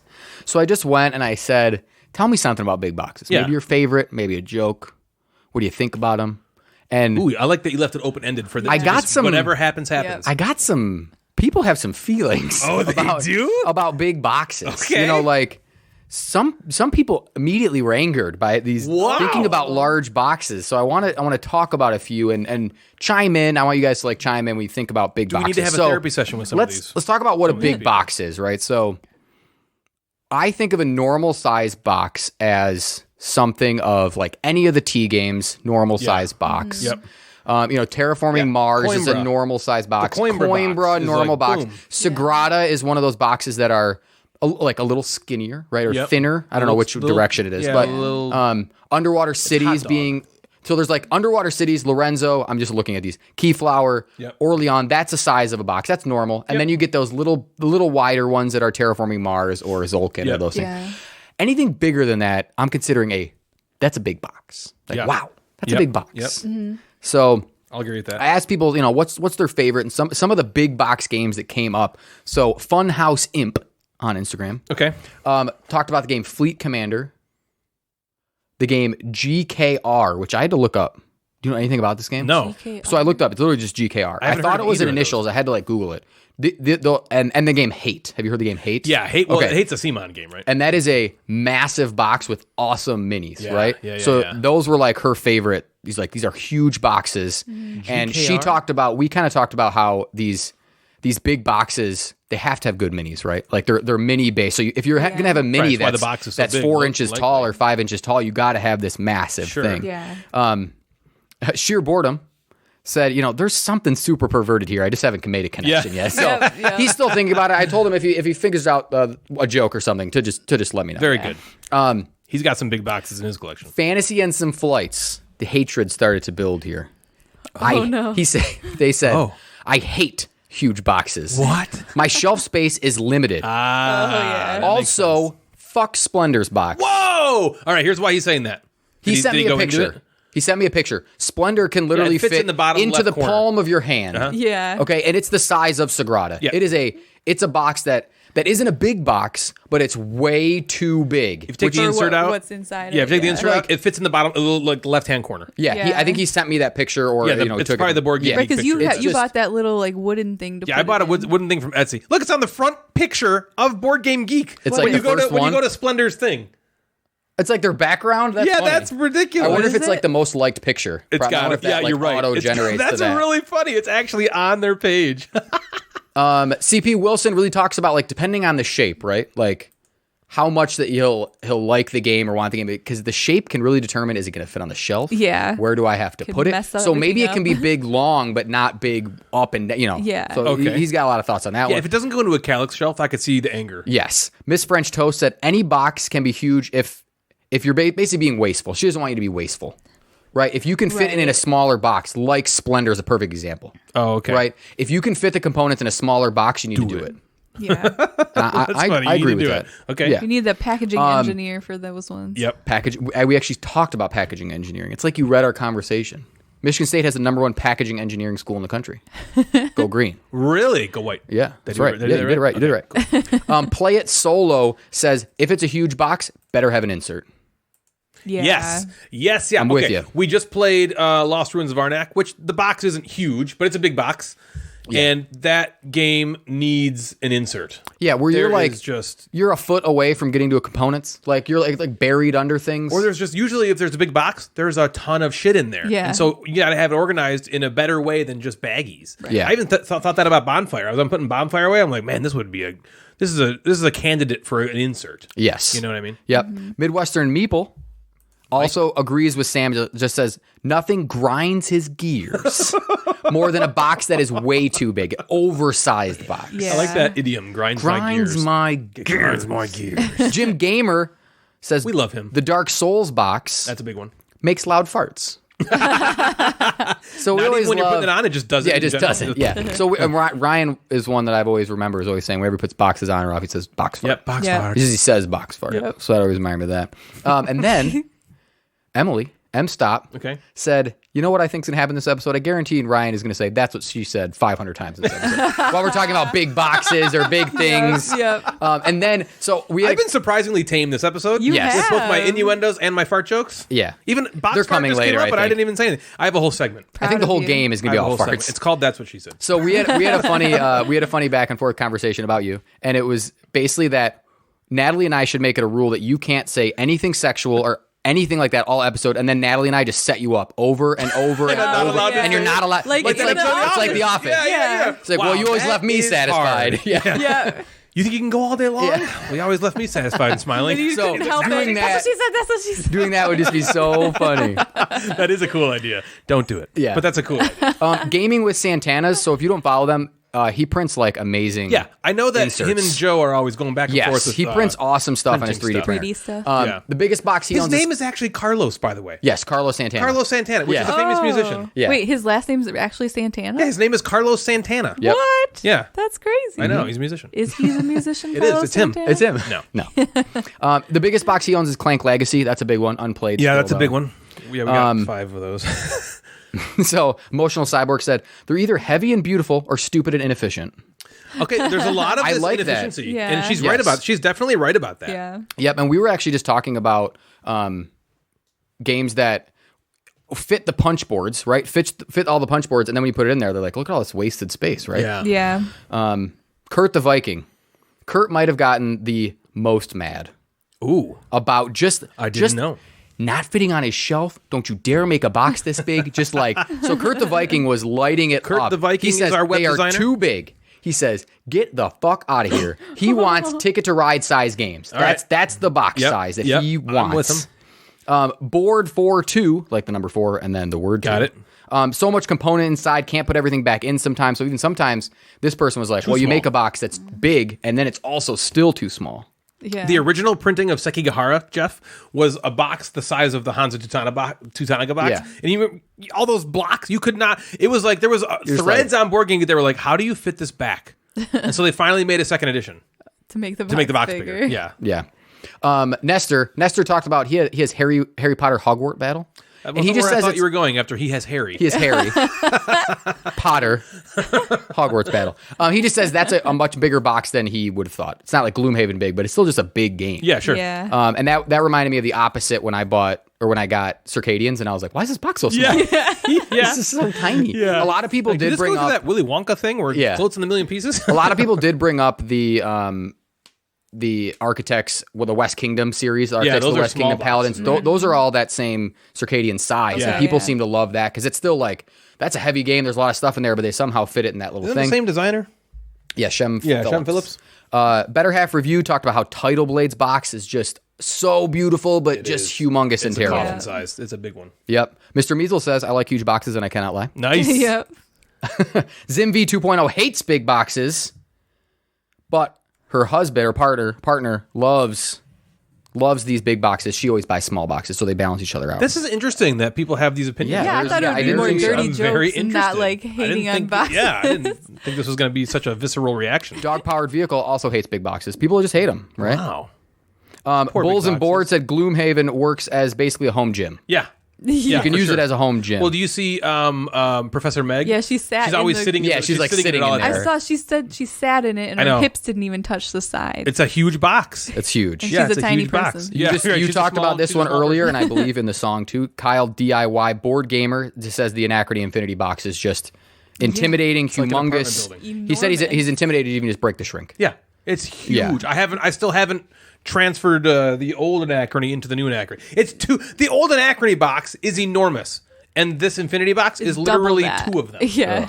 Yeah, and a couple games says the smartphone box is just smartphone ink is just a way too big Oh, box. really? So I I'm assumed interested that was in a normal size box. maybe it's just still too big. Yeah. Yeah. So I think some of this comes down to like for shelf what it space, is. right? The game table loves slim, sexy boxes. Slim. Think about that. Well, I just sent him Slim Gloomhaven, Shady. so Yep. sorry, bro. Board games. Shogun. Board Yeah. games with B says a Feast for Odin is favorite big box, right? Big that's box. and that's just jam packed of an components. Uwe right? big box game, Uwe yeah. big box. Yep. Plurpy says 99% of the time, games with huge boxes are just taking up valuable shelf space. That's a valid Yeah. complaint that people are having. I mean, like, if it takes up an entire shelf, that's one game where you could put 4 games there. yeah, the Too Many Bones Normally. Trove chest takes up one entire cube. A cube. So does That's the 4 Infinity to 5 Box games. for Anachrony. Takes up an entire cube. Yeah. Yep. Swoozle hates big boxes, 90, especially the ones that are 90% air and don't have a functional insert, which we talked about. Another valid Geek Sheet complaint. Gamer was all over Anachrony. Just that's her favorite gigantic box game. Okay. Yeah. Yeah. It is sweet looking. Yeah. Yeah. Not it gonna is. lie. McDave Mix also loves big boxes and cannot lie. Jeff's other brothers cannot deny. Yeah. Better Half Reviews mentioned something earlier, but says Rurik, I guess, is just Dawn of Kiev. centimeters too big to fit in a calyx. And it just, I think, Are you serious? bothers them. Oh, to that the would drive me core. crazy. I don't Where would like you put when they it? can't fit in there. You got to put it up top. Yeah. Yeah. And you can only do that with so many games. Like Yeah. there's only so many mechs versus minions you can put up top there. Yep. Curtis Howland. Or Curtis Sholin. if you're me. Curtis Howland. That scythe box, the collector's box, or no, you can Yeah, buy yeah, like that's a a big big one too, box. right? Yeah, that's the humongous. That's a big one. Lewis, Mr. Days, also likes big boxes and cannot lie. Wow, so Man, many all these people. people's other brothers can't deny. Yep. Razzle Talks Tabletop. You know when everything's Talks always Tabletop. jammed together, it's Yep. always hard Yeah. to like. So Yep. and she brings up a good point. It can be a turnoff because there's just so much stuff and it's daunting to either put away, to take out. And Yeah. sometimes these big box games just sit on the table intimidating. forever. You leave Gloomhaven on the table because shit, I'm not putting that thing away. Worse, you And leave then- it in the box because you don't feel like going through all Yeah, the trouble it's of just putting it out. crazy. So those were really people's thoughts on big game boxes. That is surprising. Yeah. I am very surprised that we didn't get more sexual everyone is being tamed this episode. It's not just me. Yeah. It's all the people. It's all see our the downloads listeners and plummet everything. this episode because of- Man, that would be my dream come true. If the reason that we were getting good downloads was because of the innuendos, If this episode like skyrockets, Natalie and I are gonna be like, listen, we got to shit. rework the contract. So what's your we need to take a little we bit had of thousands back of a little downloads. step back. You got any big What's box your big jokes? box joke? He wrote a song about it. Yeah, I have a song that I played already on the episode. Why are you asking me this? Because I figured they didn't come up with a dirty. No, we're being tamed. This is Oh. a episode. This is Oh, the yeah, I episode. am continue in with didn't come agreement into with a this lot yet. of, now that my shelves are sort of running out, I'm in agreement that anything bigger than like a Ticket to Ride, if you can make it, that should be the size. Also, if you can make it smaller, make it smaller. Give me the shelf space back. Yeah, yeah. Shelf space is that Bigger in a isn't hobby? always better. In a why are you saying? Cheers. That? Wait, why are you saying? That? Oh God. What if somebody that has like 8 kids? They'd be like, my uterus, my favorite big. What? Okay, so that's their favorite big box. Who's cold? Oh, man. Well, then follow me, O frigid ones, into the warm recesses of Natalie's Nook, where you'll find such heat-inducing topics like how to teach board games and what rules do you have at the game table. What does her Nook have in store for us today? We'll find out as soon as Natalie kegels her way onto the airwaves in this episode's Natalie's Nook. Or, up until that point, it was tame. But Those were some kind warm of like, topics. I'm warming up thinking about kind those. of like- I'm warming up thinking about the Nook. Yeah, I'm warming up thinking about the kegels. Oh my god. I think our warming up might be two different things. Put cream cheese on those kegels? Are those? Oh, big wow. kegels? Sorry. Gross. cheese kegels. I'll have the everything kegel. Yeah, Okay. I like the kegel sandwich. I feel like this is only Is it my Kegels or third Nook, Kegels? and everyone I don't know. starts Is it off Kegels? with you guys Kegels? Kegels. I always thought it was like bagels. being Kegels. weird. It's Kegels. Is it Kegels? It's I spelled thought it like was Kegels. Kegels. Oh, Kegels. Kegels, Like Kegels. eagles. I The thought it was Thurston Kegels. Kegels. Thursday Kegels. Yeah. Look at that bald Kegel. The bald Kegel. Oh god. Oh boy. Is it my Nook time yet? Yeah, is your Nook time? Is there a song yet? It's your time. Yeah, sorry. Do I need to tell you to shut up again? Natalie's Nook. Crawl inside of Natalie's Nook. The sound you make when you just gonna you're be- cozy. Yeah, that's the Kegel sound. All right. Well, today on Natalie's Nook, I posted a question on Instagram. Oh, she did the Instagram inbox? I'll just cut my segment out. She asked me. She was like, "Is this too close to the inbox?" It is. We'll just cut mine out. I just wanted to know. I'll create people- something new. not- no, the this is inbox not sucks. about Let's just move on. No, I'm not This is not- shouting people this is out. not the inbox. I'm It's not about shouting people I just Inbox wanted sucks to anyway. Let's move on. get people's not. opinions. Okay. Or basically, I kind of wanted to take a poll of where funny, people though. prefer to buy board games at their friendly answer that. local And of course, game store. Natalie's face on the thing. 'cause My I was God! like, the Gamecasters doesn't totally get like a ton of responses, and then she like put her face on it, and there's like thousands. She got not. so many I responses. did not. I Like didn't. 500. Yeah, there was No. Yeah, I was a little overboard. Okay, can you guys stop talking? Yeah. Kegels. Kegels. Yeah, we'll just do Kegels and quietly in the I corner. said stop talking. I don't know if I can do this. Anyways, I asked the question on Instagram. Asking where you prefer to buy board games from your friendly local game store, FLGS, or online. And I thought it would be interesting to dive into where gamers purchase their games and why. I did a poll. There was about 72 responses, and it was pretty close. Only 54% said they prefer to buy from the local game store. And I was just Surprising to wondering, me. first of all, does this surprise you guys? Is that different than what you expected? Can we talk now? Yes, because I asked you a specific question. But you have to you've been wrap prompted. it up in a reasonable amount of time prompted. so I can continue. Yeah, wrap it up. 30 words or less, you We're going idiot. to start talking. She's doing the swirly thing in the air, like, Yeah. like in Happy Salmon. Brian, I'll let you go first. Okay. I am very surprised by that. I'm extremely surprised by that. I thought that people were going to more vote for the online game store, the OLGS versus the FLGS, simply because of the there's two reasons. One, there's the cost factor. I mean, just buying online is cheaper. It just is. Yep. It's just cheaper. Yep. And the convenience factor. Yep. Especially in the pandemic that we're in right now, you can just buy online. You don't have to go anywhere. It just comes to you in a couple days. So I'm not saying that's the way You're just people are surprised that supposed so to. many people I'm just were surprised still, that more people Well, didn't vote that way because of can that. I- It's just a surprise. I just want to throw out there too, after I was looking at the answers, I also realized how I phrased it was, where do you prefer to buy your games? And that doesn't necessarily mean that's where they buy most of their games. Because you could buy online, but enjoy more going to the store. Yeah. You know what I mean? Yeah, for sure. But anyway, what do you think? Were you surprised, Wrap or it is up, that Jeff. kind of what you thought? Jeff, I'm wrap it too up. scared to answer. Got about 10 seconds. Got about 10 seconds here, buddy. Well, it's my freaking So, nook. it's my freaking nook. Get out of my nook. That's what she said. That's what she said. That's what she said. You won't even let me start it. I wrote down pretty much exactly kind of what you just said. I prefer to buy at a game store. Yeah. That would be my preference. Do I always do that? No. Because of the price. Yeah. Sometimes I go in and I set myself a limit. If the price in the store is within X Time. amount of Back to Natalie's Nook. This is my nook. I say the time. You're not the timer. Sorry, Jeff. I told you to So- stop talking now. If the game at the local game store is within X amount of dollars of the game online, I'll Yeah. buy it at the store. Yeah, Right. If there is an Right. insane deal online, I'll buy it online, Yeah. right? Or I look at a game and it's like $80 in the store and it's $40 online. Then my wallet trumps support for local game stores. Right. If for it's sure. close, then I'll buy it Support at the local local game businesses. store. Yes. I have an additional thought, but I'll let you continue and then I'll add later. So I just wanted to I also asked people why Yes, they good- prefer good follow-up. what they prefer. and it was interesting. So a lot of people, the people who buy first of all, several people said they buy online from their local game store. Oh, So I cool. thought that's kind of like a mix of both, I guess. That's supporting I supporting agree. the local I counted game store. that as supporting the local game I agree. Absolutely. Yep. because I would You're getting consider you're still getting that price. Right. I would consider buying online, meaning like Amazon, Target, Cool Stuff Inc.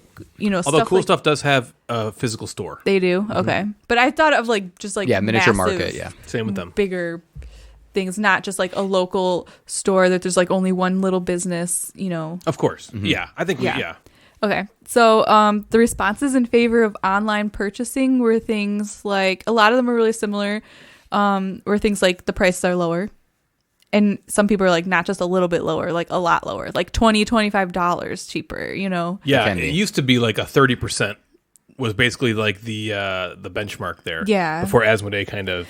And that's a big factor for a lot of people. Like, let's say you're into the hobby and you want to buy a bunch of games, but you don't really have a lot of excess money to spend on them. Like, that's a big factor in where you purchase your game.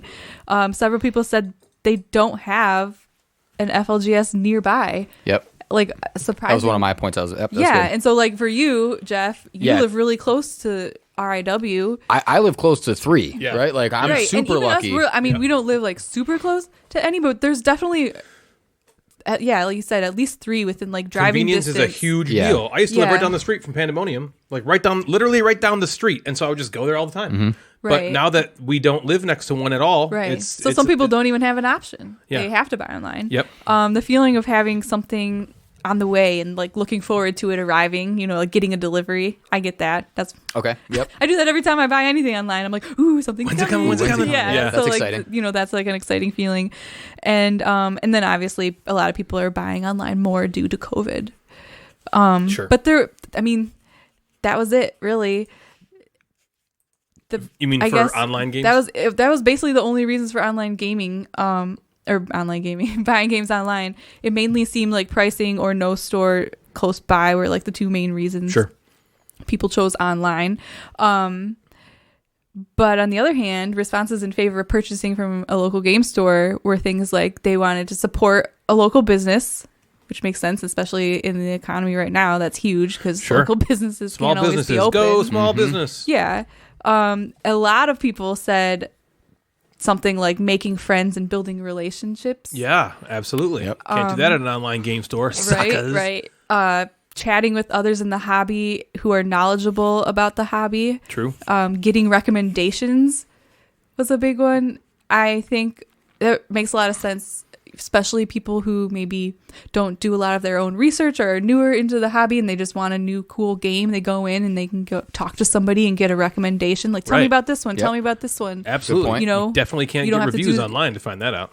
I know. I'm just saying, like, if you don't want to do that on your own or Yeah. you don't know where to go. Definitely personal. I agree. I agree with that. I'm just being clear. A lot of people said instant gratification. They don't want to wait. They just want to go get it and have it right now. That's to be selfish. That is my main reason. Yep. I wrote support that local down. business Get is it great, right now. But get it right now is like the person that mentioned with online game stores. Like, oh, I like to get a package in the mail. I mean, I like Yeah. getting a package in the mail, Yeah. but I would like to hit click, But I'd and then it rather shows have up at my it now. doorstep where I can just, Yeah. Jeff, you want to go to RIW real quick? All right, let's go, and then we can get it. Whatever. Yeah. It's more worth it to me to spend an extra $20. I don't pinch Right. pennies that way. To me, Yeah, to that's get actually the game last one. It says if versus- there's a specific game I really want, I'm willing to pay more. yeah, To have it now. or sometimes Yeah. even people might be willing, like you said, Jeff, willing to pay more, like if it's a reasonable amount to support the local business because you want to continue going there. And I don't want them to close. Yeah, you want them to be around. right. So like I can definitely Not that see our board game sales keep them afloat. It's the Magic the No, it's Gathering Magic. tournaments and stuff. Right. Yeah. But I can definitely see both sides of this because we spent many hours on our lunch hour at work Yes, because there was a going to GOB. game store like nearby work. Job. Yep. Browsing. A game store named Joe. Yeah, Joe. But we would like lunch hour, we'd just grab some food and damn then it, we'd go Scott. to Guild of Blades and we'd walk up and down every single aisle. And sometimes like there was a specific game you were looking for. Sometimes we just did it for fun and Right, to see if sometimes we anything just like kiss in the jumped back. out at you. No, Gross. come on. PDA and the FLGS. Yeah. Besides like Ryan and I just going there on our lunch hour, Ryan and Jeff sometimes, like you said, just meet up at the RIW, the local game store, and like just randomly, like Ryan's like, I just feel like going there, and Jeff, you want to meet me there? Okay, meet there in 20 minutes. Let's go right now, and Yeah.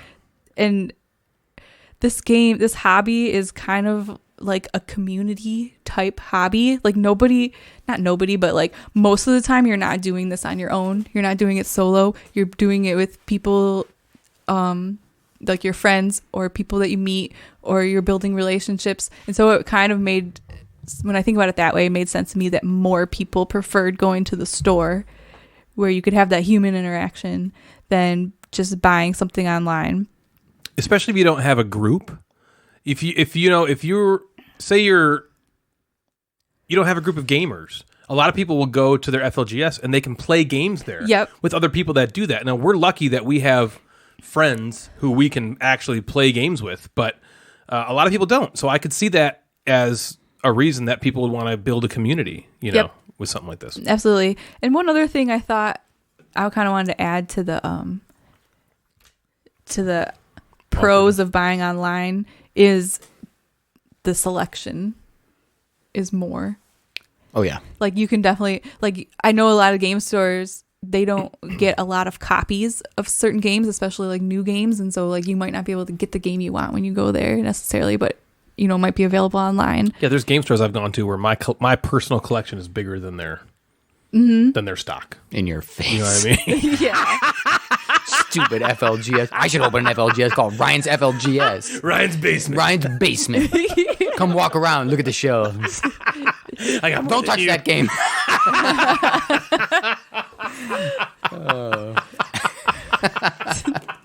Yeah, that's pretty much it. I just thought it'd be interesting to see what people out there, how they feel about that, and kind of like talk about why Yeah. and the pros and cons of both, and I have similar feelings to all of those. I was afraid to say them, but I have similar feelings to all of them. Yeah, I'm going to cut out some of that.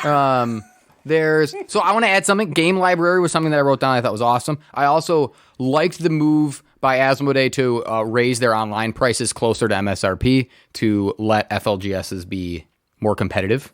So there's not this massive discount for a lot of their games, which I actually thought was a good move. I know people were pissed off, but I'm okay with it. Yeah. Again, I'm okay paying a couple extra bucks. Yeah. I also That's the long and short of it. frequently get games shipped to me that are dented and ruined and crushed. Okay? Yep. Frequently. That's another Like all the con. time. And this is a positive than all the of time. this is a negative of online, but also when I go to the store, I can look at the condition of the game and Before then you purchase find the dented one so then it will Then you fit can into buy my it. collection. Right, normally. exactly. He brings a hammer with him to the game just store. to dent games so they feel like they're not better than the other ones. But I do like, because I will look at a game and go, well, they're all dented, so let me get one that's not dented, right? So then I can have one good one in my collection. So that's also... Yeah, it's a good point. That's a very good point. Yeah. You don't have any control over how the game arrives to you. Yeah. True. Especially if you're spending a lot of money on a game and then the box Yeah, it's corner's annoying. crunched. You can, complain, but then you feel like, okay, now am I being now I gotta send it being back petty. and then they Yeah. gotta give me a new one. I was in just the texting corner. you guys about it, where I got Kanban, the new Kanban, which I'm so excited about. Right. It looks beautiful, and it's got a crunch corner. Yeah. And I'm like, fuck, Damn like it. that Yeah, sucks. that And I blows. got Nidavellir, and it looks like someone sat on it. Like literally probably sat did. on it. Like the corner of the box is split to the point. Yeah. Like, Wow. I'm like, The that's driver probably did sit on it. what a waste. And I'm like spending my money on it. So I'd rather spend the extra $10, know it's in good condition, get it Yeah. from the game store. Agreed. Right. Cool. Or they'll And give me a some- discount on it, at least if it's cracked and broken. Yeah. Right. Some game stores too offer a way that you can like rent or borrow games too. Yeah, game libraries. I know a lot of people that use those game libraries that will either play games there or be able to rent or check them out. That's a Yeah. cool thing. Check them Yeah. out. That's awesome. it out. So that was this episode's Natalie's Nook. Thank you, Natalie. So we got a great email from a wonderful new listener who really made my day the other day when during the day she emailed me and scared the daylights out of me. I said day a lot. If you hadn't noticed, her name is Kim and she's been going backwards and listening to the entire Gamecasters catalog. Heaven help her. But she really identified Poor with Kim. the Association Station game that we've come to play and love here and wrote in some suggestions for us for future games. Thanks, cool. Kim. And so I felt it apropos to shovel the coal into the furnace and clickety-clack along the track in this episode's Association Station. So Kim came up with a bunch of clues that were all themed. Yeah, no, I didn't do it. Sorry, I was this time. sorry. So Kim came up with a bunch of clues that were all themed in the opposites. Okay, so that's your one clue for Opposites? these. They're associating with more of a stress on the opposite. Okay. right? They're not 100% opposites. So some Sure, things just are going like to be the Association this is Station not- was never it's directly right, related exactly. all the time. But that's a good starting point. Now she submitted around 20 of them to me, but there really are only a handful in there that I felt you both had the same chance of getting. Okay. Some games. Okay.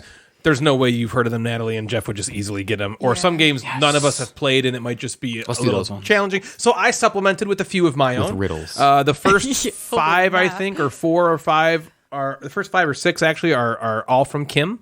Thanks, Kim. And this is cool. yeah, isn't this awesome? I know. Is What Kim a- listening she's from awesome. episode 1? Like all through the I think eras? so. She started at the recent episodes and is moving backward. Okay. Oh, she's moving back. So she will end in a different era than a she different began. era, Yep. yeah. Well, she's on episode like 15, I think she said now. Oh, I'm out She's of that gone one. Are you backwards. in- yeah, so you're you're in not 15, in there right? now. Yeah, Natalie Yeah, started I I think started I've disappeared. 13 or Yeah. 14. So yeah, Jeff poofed away. It's almost like we're like, Natalie and I left the show. Yeah. Like when you listen to it Right. like that, we're sick of him. right. Right. You know, we just left. And Natalie's then the very last with the fart episode is going to jokes? be us introducing ourselves. yeah. Ryan ends up one just by himself. Eventually, it's just like, wah, wah. So, here we go. Are you guys ready? There are 10 games. Yes, I'll And keep again, score. they're themed more into the opposite. They're not all 100% that way, but Sure, just I get it. that's the way to think Yeah. about Okay. it. Are we ready? Ready. Here we go. Number 1, low drop. Natalie. Downfall? Is that a game? That's almost direct correlation. That's not an opposite, but Oh, opposite. That is no, a game. That is Oh. absolutely correct. That's a game. That's a game. That's a game. I forgot But no, it was- you said- incorrect. Wait, So are what- yours opposite too? These are They are just all themed into the opposite. Okay, okay. I And forgot remember what it was. also that because you weren't listening. Now you called us out a second ago. You berated the living shit out of us, and you're not even listening I was to what I said. I said these are themed in the opposite multiple I know. times. Then you said that you supplemented some, so I didn't know if I said the first 5 or 6 of them are Kim's. Oh my god, I'm sorry. Didn't I, Jeff? Didn't I? Didn't What I? is Okay. it? Yeah. Low. It's too late. You're Drop? done. Jeff, low drop. Low Again? drop. No. Not on that one. No, you guessed. You guessed and you were wrong. So Jeff gets to try low drop. Low drop. And then you'll come back in on the next one. Low drop. I feel like I should just know this right No, it's away. all good. All right, so we can go to the next one. Low if you drop. want. High catches in the game. I know. I thought that's. Okay, keep going. Okay, that's fine. Number 2, found countryside. Jeff didn't.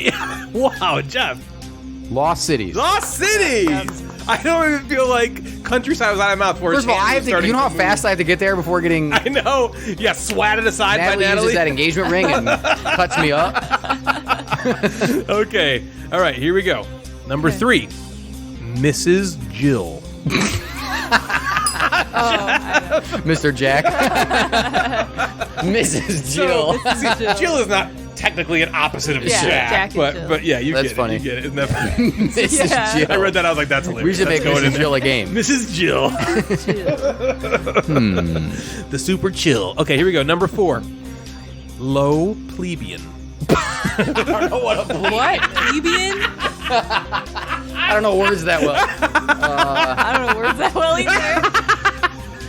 Go ahead, Jeff. You got something. A plebeian is like a commoner, by the way. Oh, my guess was high society. Okay. Oh, I don't know that game. High society. Yes, very good. I don't know what plebeian is. Okay, You're smarter than I am, Kim. number 5, Yeah, same. canopy.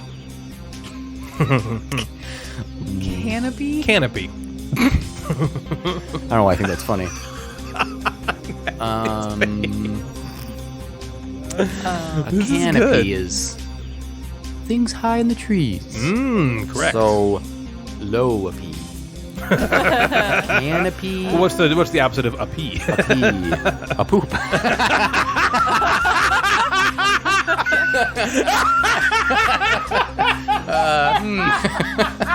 Oh my gosh. Oh man.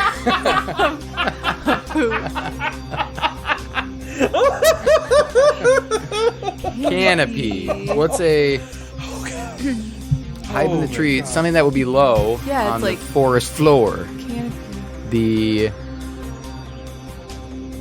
My eyes are like really wide. Like I you're know. getting there. You are getting I there. know, sometimes I want to talk it out so we don't have dead No, air. I like that. That's but fine. Am I giving? Well, Yeah. I play the music in the background. Yeah. So there's not just dead air. Yeah, it's not That's just fine. silent. Yeah. Okay. Yeah. Okay, that's fine. So we That's have- fine. What do we have? So you Low- have a low drop, low drop. and canopy. You've gotten the rest. So it's 3-0 right now. I Jeff's believe. gotten the rest. Yep. Yep. Number 6, shallow sky routine. Sky routine. Shallow sky routine. Shallow. This is a good one. Natalie, talk it out so there's not dead air. Yeah, talk it out. Well, I Natalie. think I know the first word, but I don't know. I'm trying to think of the Okay. second. Shallow sky routine. I think you can do this. I think that there's a game I just don't know. Shallow Opposite it out. sky. Man, I know. I feel like we should both know it. Okay, these first 6, these are the Kim ones. The last 4 are me. Okay. So shallow Sky routine. Yep. So Jeff can still get low drop. Natalie and Jeff can both get canopy and shallow sky routine. Are we ready for number 7? Yes. Here we go. Number 7. Euro stop. Eurostop. Natalie. Amerigo. Yeah. Oh, I get it. America. Again, America Yeah, is that's not good. necessarily the opposite of Europe, Yeah.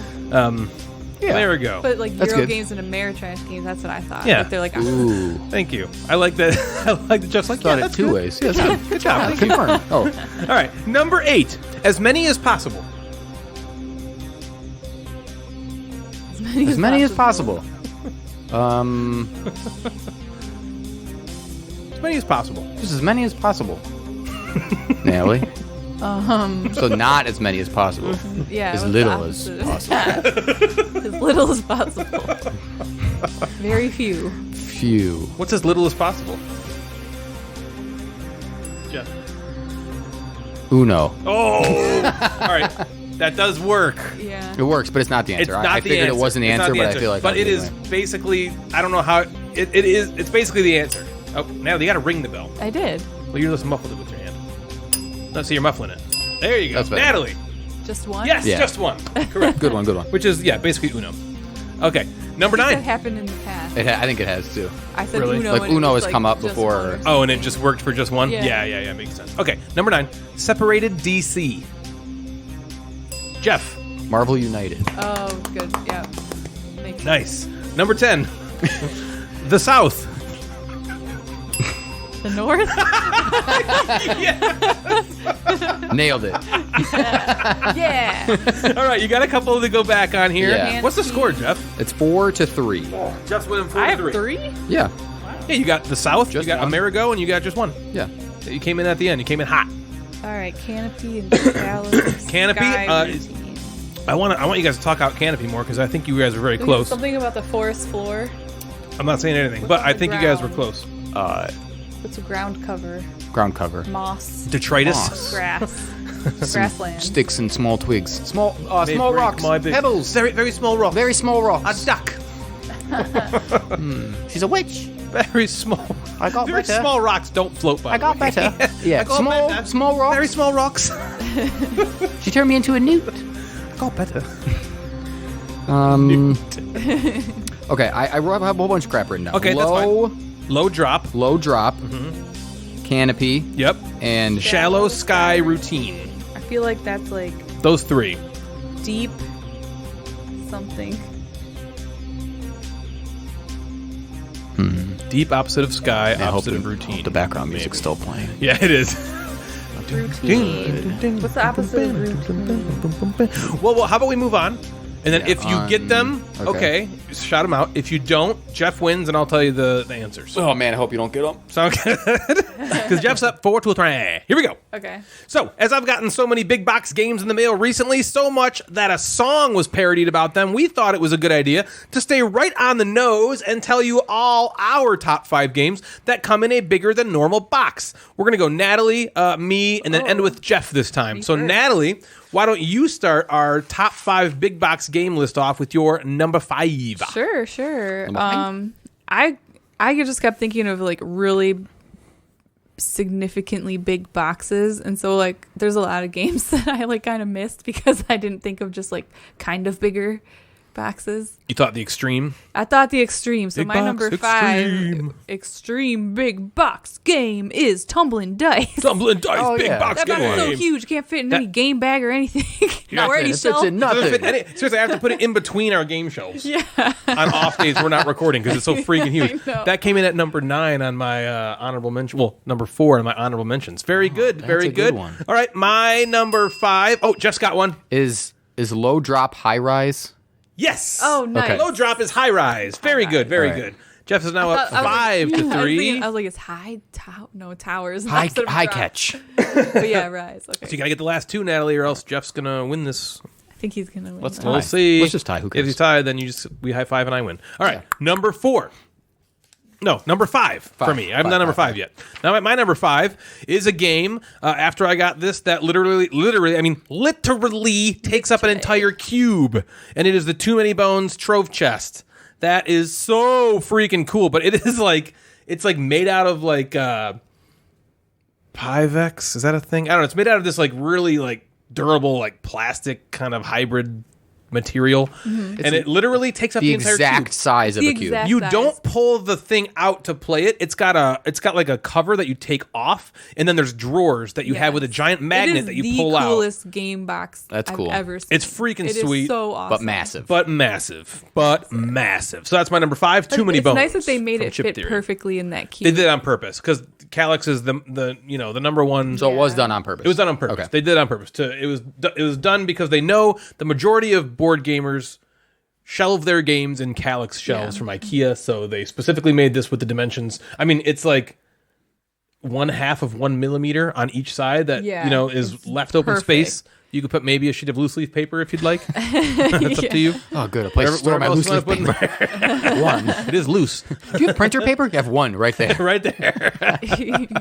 Good luck getting it out. All right, Jeff, what's your number 5? My number 5. So these games are not like, I don't have any really massive boxes. Yeah. But I have big boxes. Big ones. Yeah. My number 5 is a game that shouldn't be in this massive box called Flying Sushi Kitchen. Oh, really? Oh, yeah, that is we so have big. we have that, don't we? Yeah. That box is maybe the largest box I have. Yeah. Really? It weighs nothing. Yeah, no, it's Right, like, it weighs 'Cause that absolutely nothing. Contraption is just so There's like this awkward. this base that has batteries in it, and and they're holding all those bamboo pipes. Yep, but it's which just is cool. huge. But then it's jammed with like a insert that could easily just not. Yes, why it's is just a that? I think we huge took that box. out. It's obnoxious. It's never going to sit on my shelf, so it'll probably sit next to it. But the game is kind of fun. So if you're looking for a fun game, silly family game, you're trying to use chopsticks to grab ping pong balls that are flying out through of the the air. air. Yeah, that are Yep. floating in the air. So yeah, huge box, stupid big box. Yeah. For what that game is. Agreed. Yeah. Awesome. Nice. All right, Natalie, what was your number 4?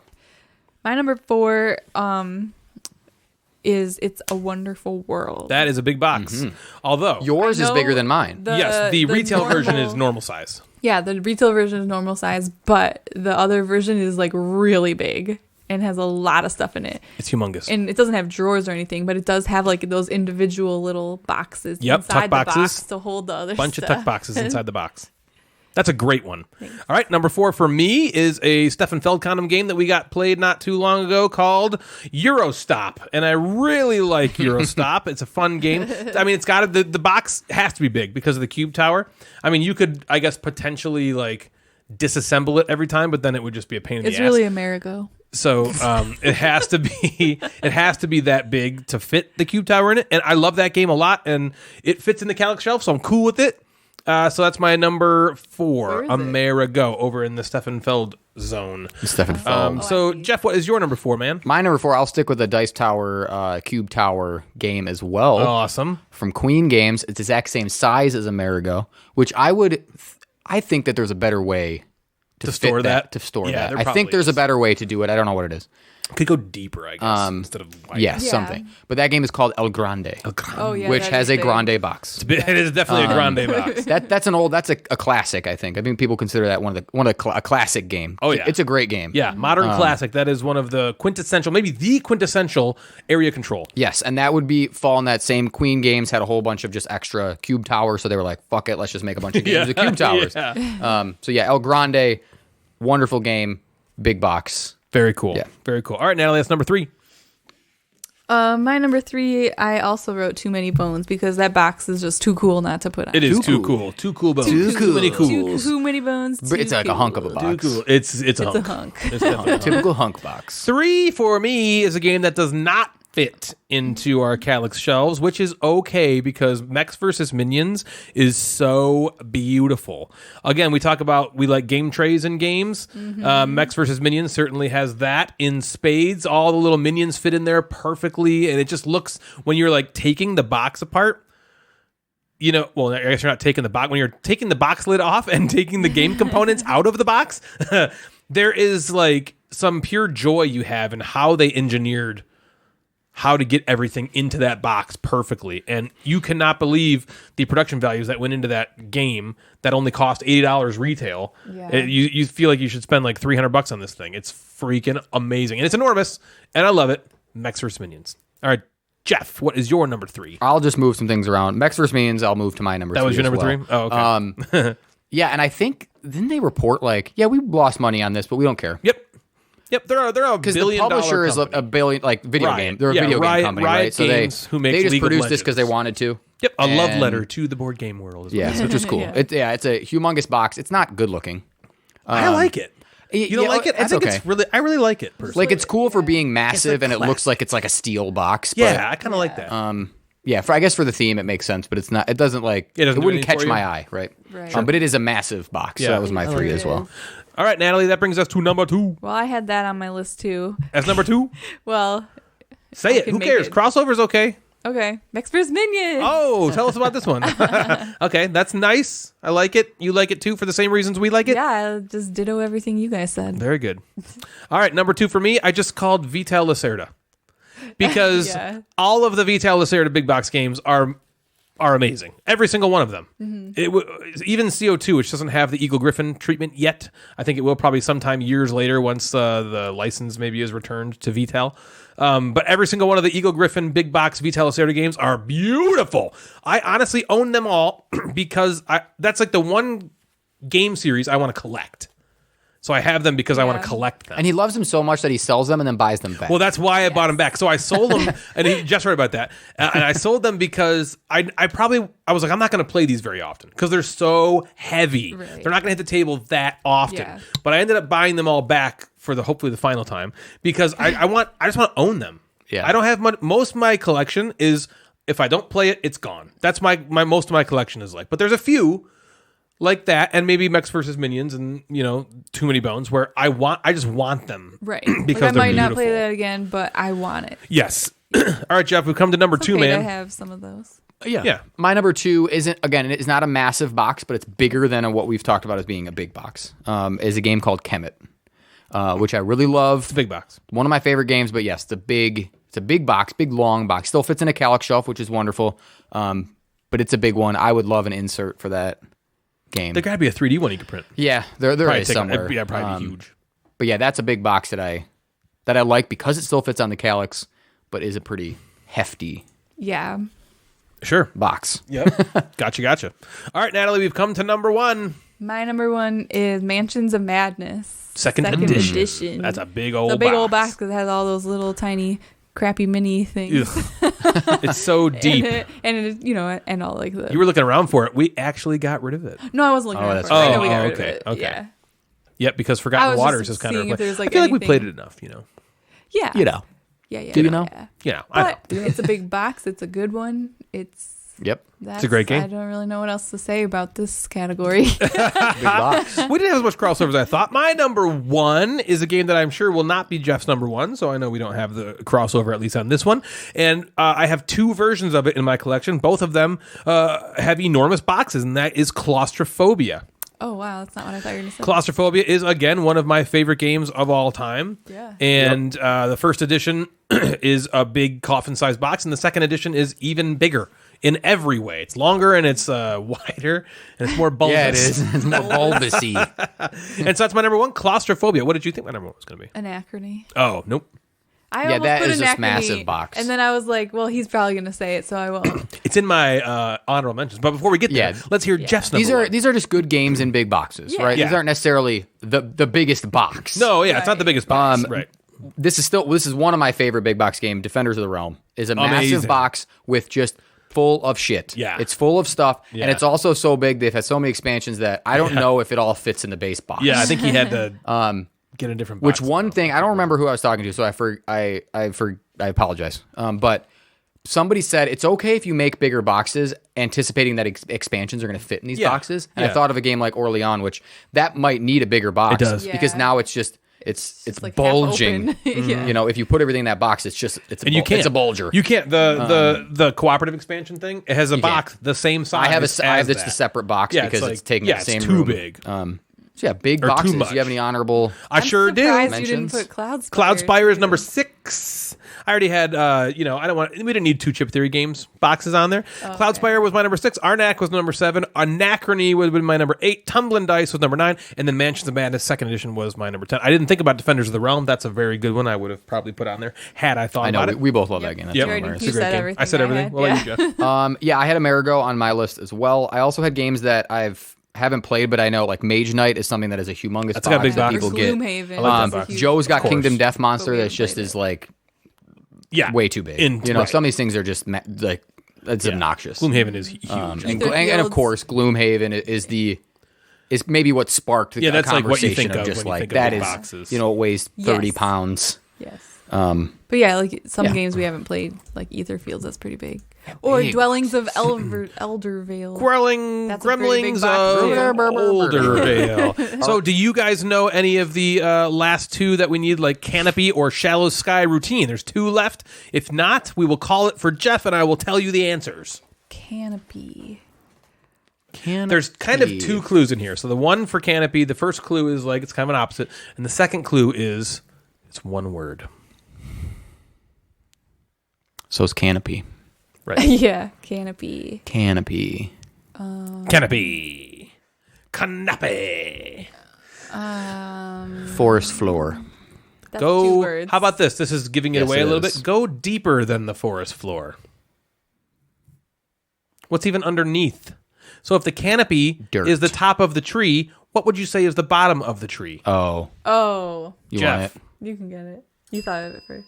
Root. Root. Yeah. Yes, correct. I get it now. Correct. And then Shallow Sky Routine. I will So tell you that something you with- both have the first word correct. Yeah, it's something with deep. What's the opposite of sky, would you say? Deep ground. Deep ground. Ground. Go Sitting around. Water. Deep dirt. water. Deepwater Joe. What's another Deepwater Joe. name for the water? Sea. Deep Deep sea. sea. It's not a routine. Adventure. It's an adventure. Deep sea adventure. So Jeff wins 6-4. Yay. Nicely done. Thank you again, Kim, for sending those to us. That Hey, was Kim. a Yeah, thank lot you. of That fun. was You did a awesome. fantastic job. So that's going to do it for us tonight. Everybody, if you'd like to get a hold of us, you can find us on Instagram at Gamecasters or at Mad Board Gamer. Both of those accounts serve as the podcast. We also have a Facebook group. Just search Gamecasters. You will find us there. You can also email us at thegamecasterspodcast@gmail.com. We have an incredibly barren board game geek guild that Natalie has refused to join. So if you'd like to head on over there, we are Guild 3, 6, 7, 8. If you like the show, we'd love if you consider giving us a rating on Apple Podcasts or anywhere else that you listen that allows you to rate us. We've also got a Patreon now. If you want to support the show, feel free to head on over to patreon.com/thegamecasters. There is also a merch store where you can find all sorts of different Gamecasters, Mad Board Gamer, Gateway gear. So head on over to redbubble.com/people/Gateway Network. So for Natalie and Jeff the Mad Board Gamer, I am Ryan, and you have been listening to The Gamecasters. Good night, everybody.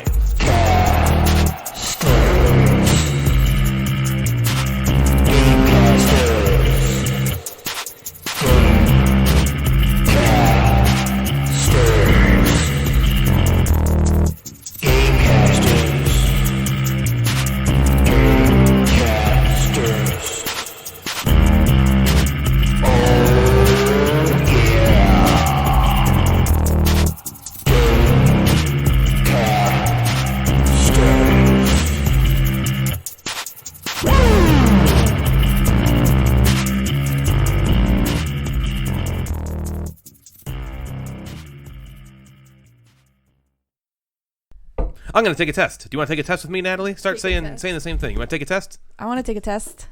Do you want to take a test? Kinda. Yeah, I guess that works. Jeff, do you want to take a test? Hold on. He's not ready for Yeah, I the want to test. take a test. I would love to take a test. Ooh, 1 just- test, 2 test, 3 test, 4. The test is rectal. Does that change your mind? Nope. That makes Proceed. that makes it better. Okay, let's see. This is going to you, Patreon backers. Yeah.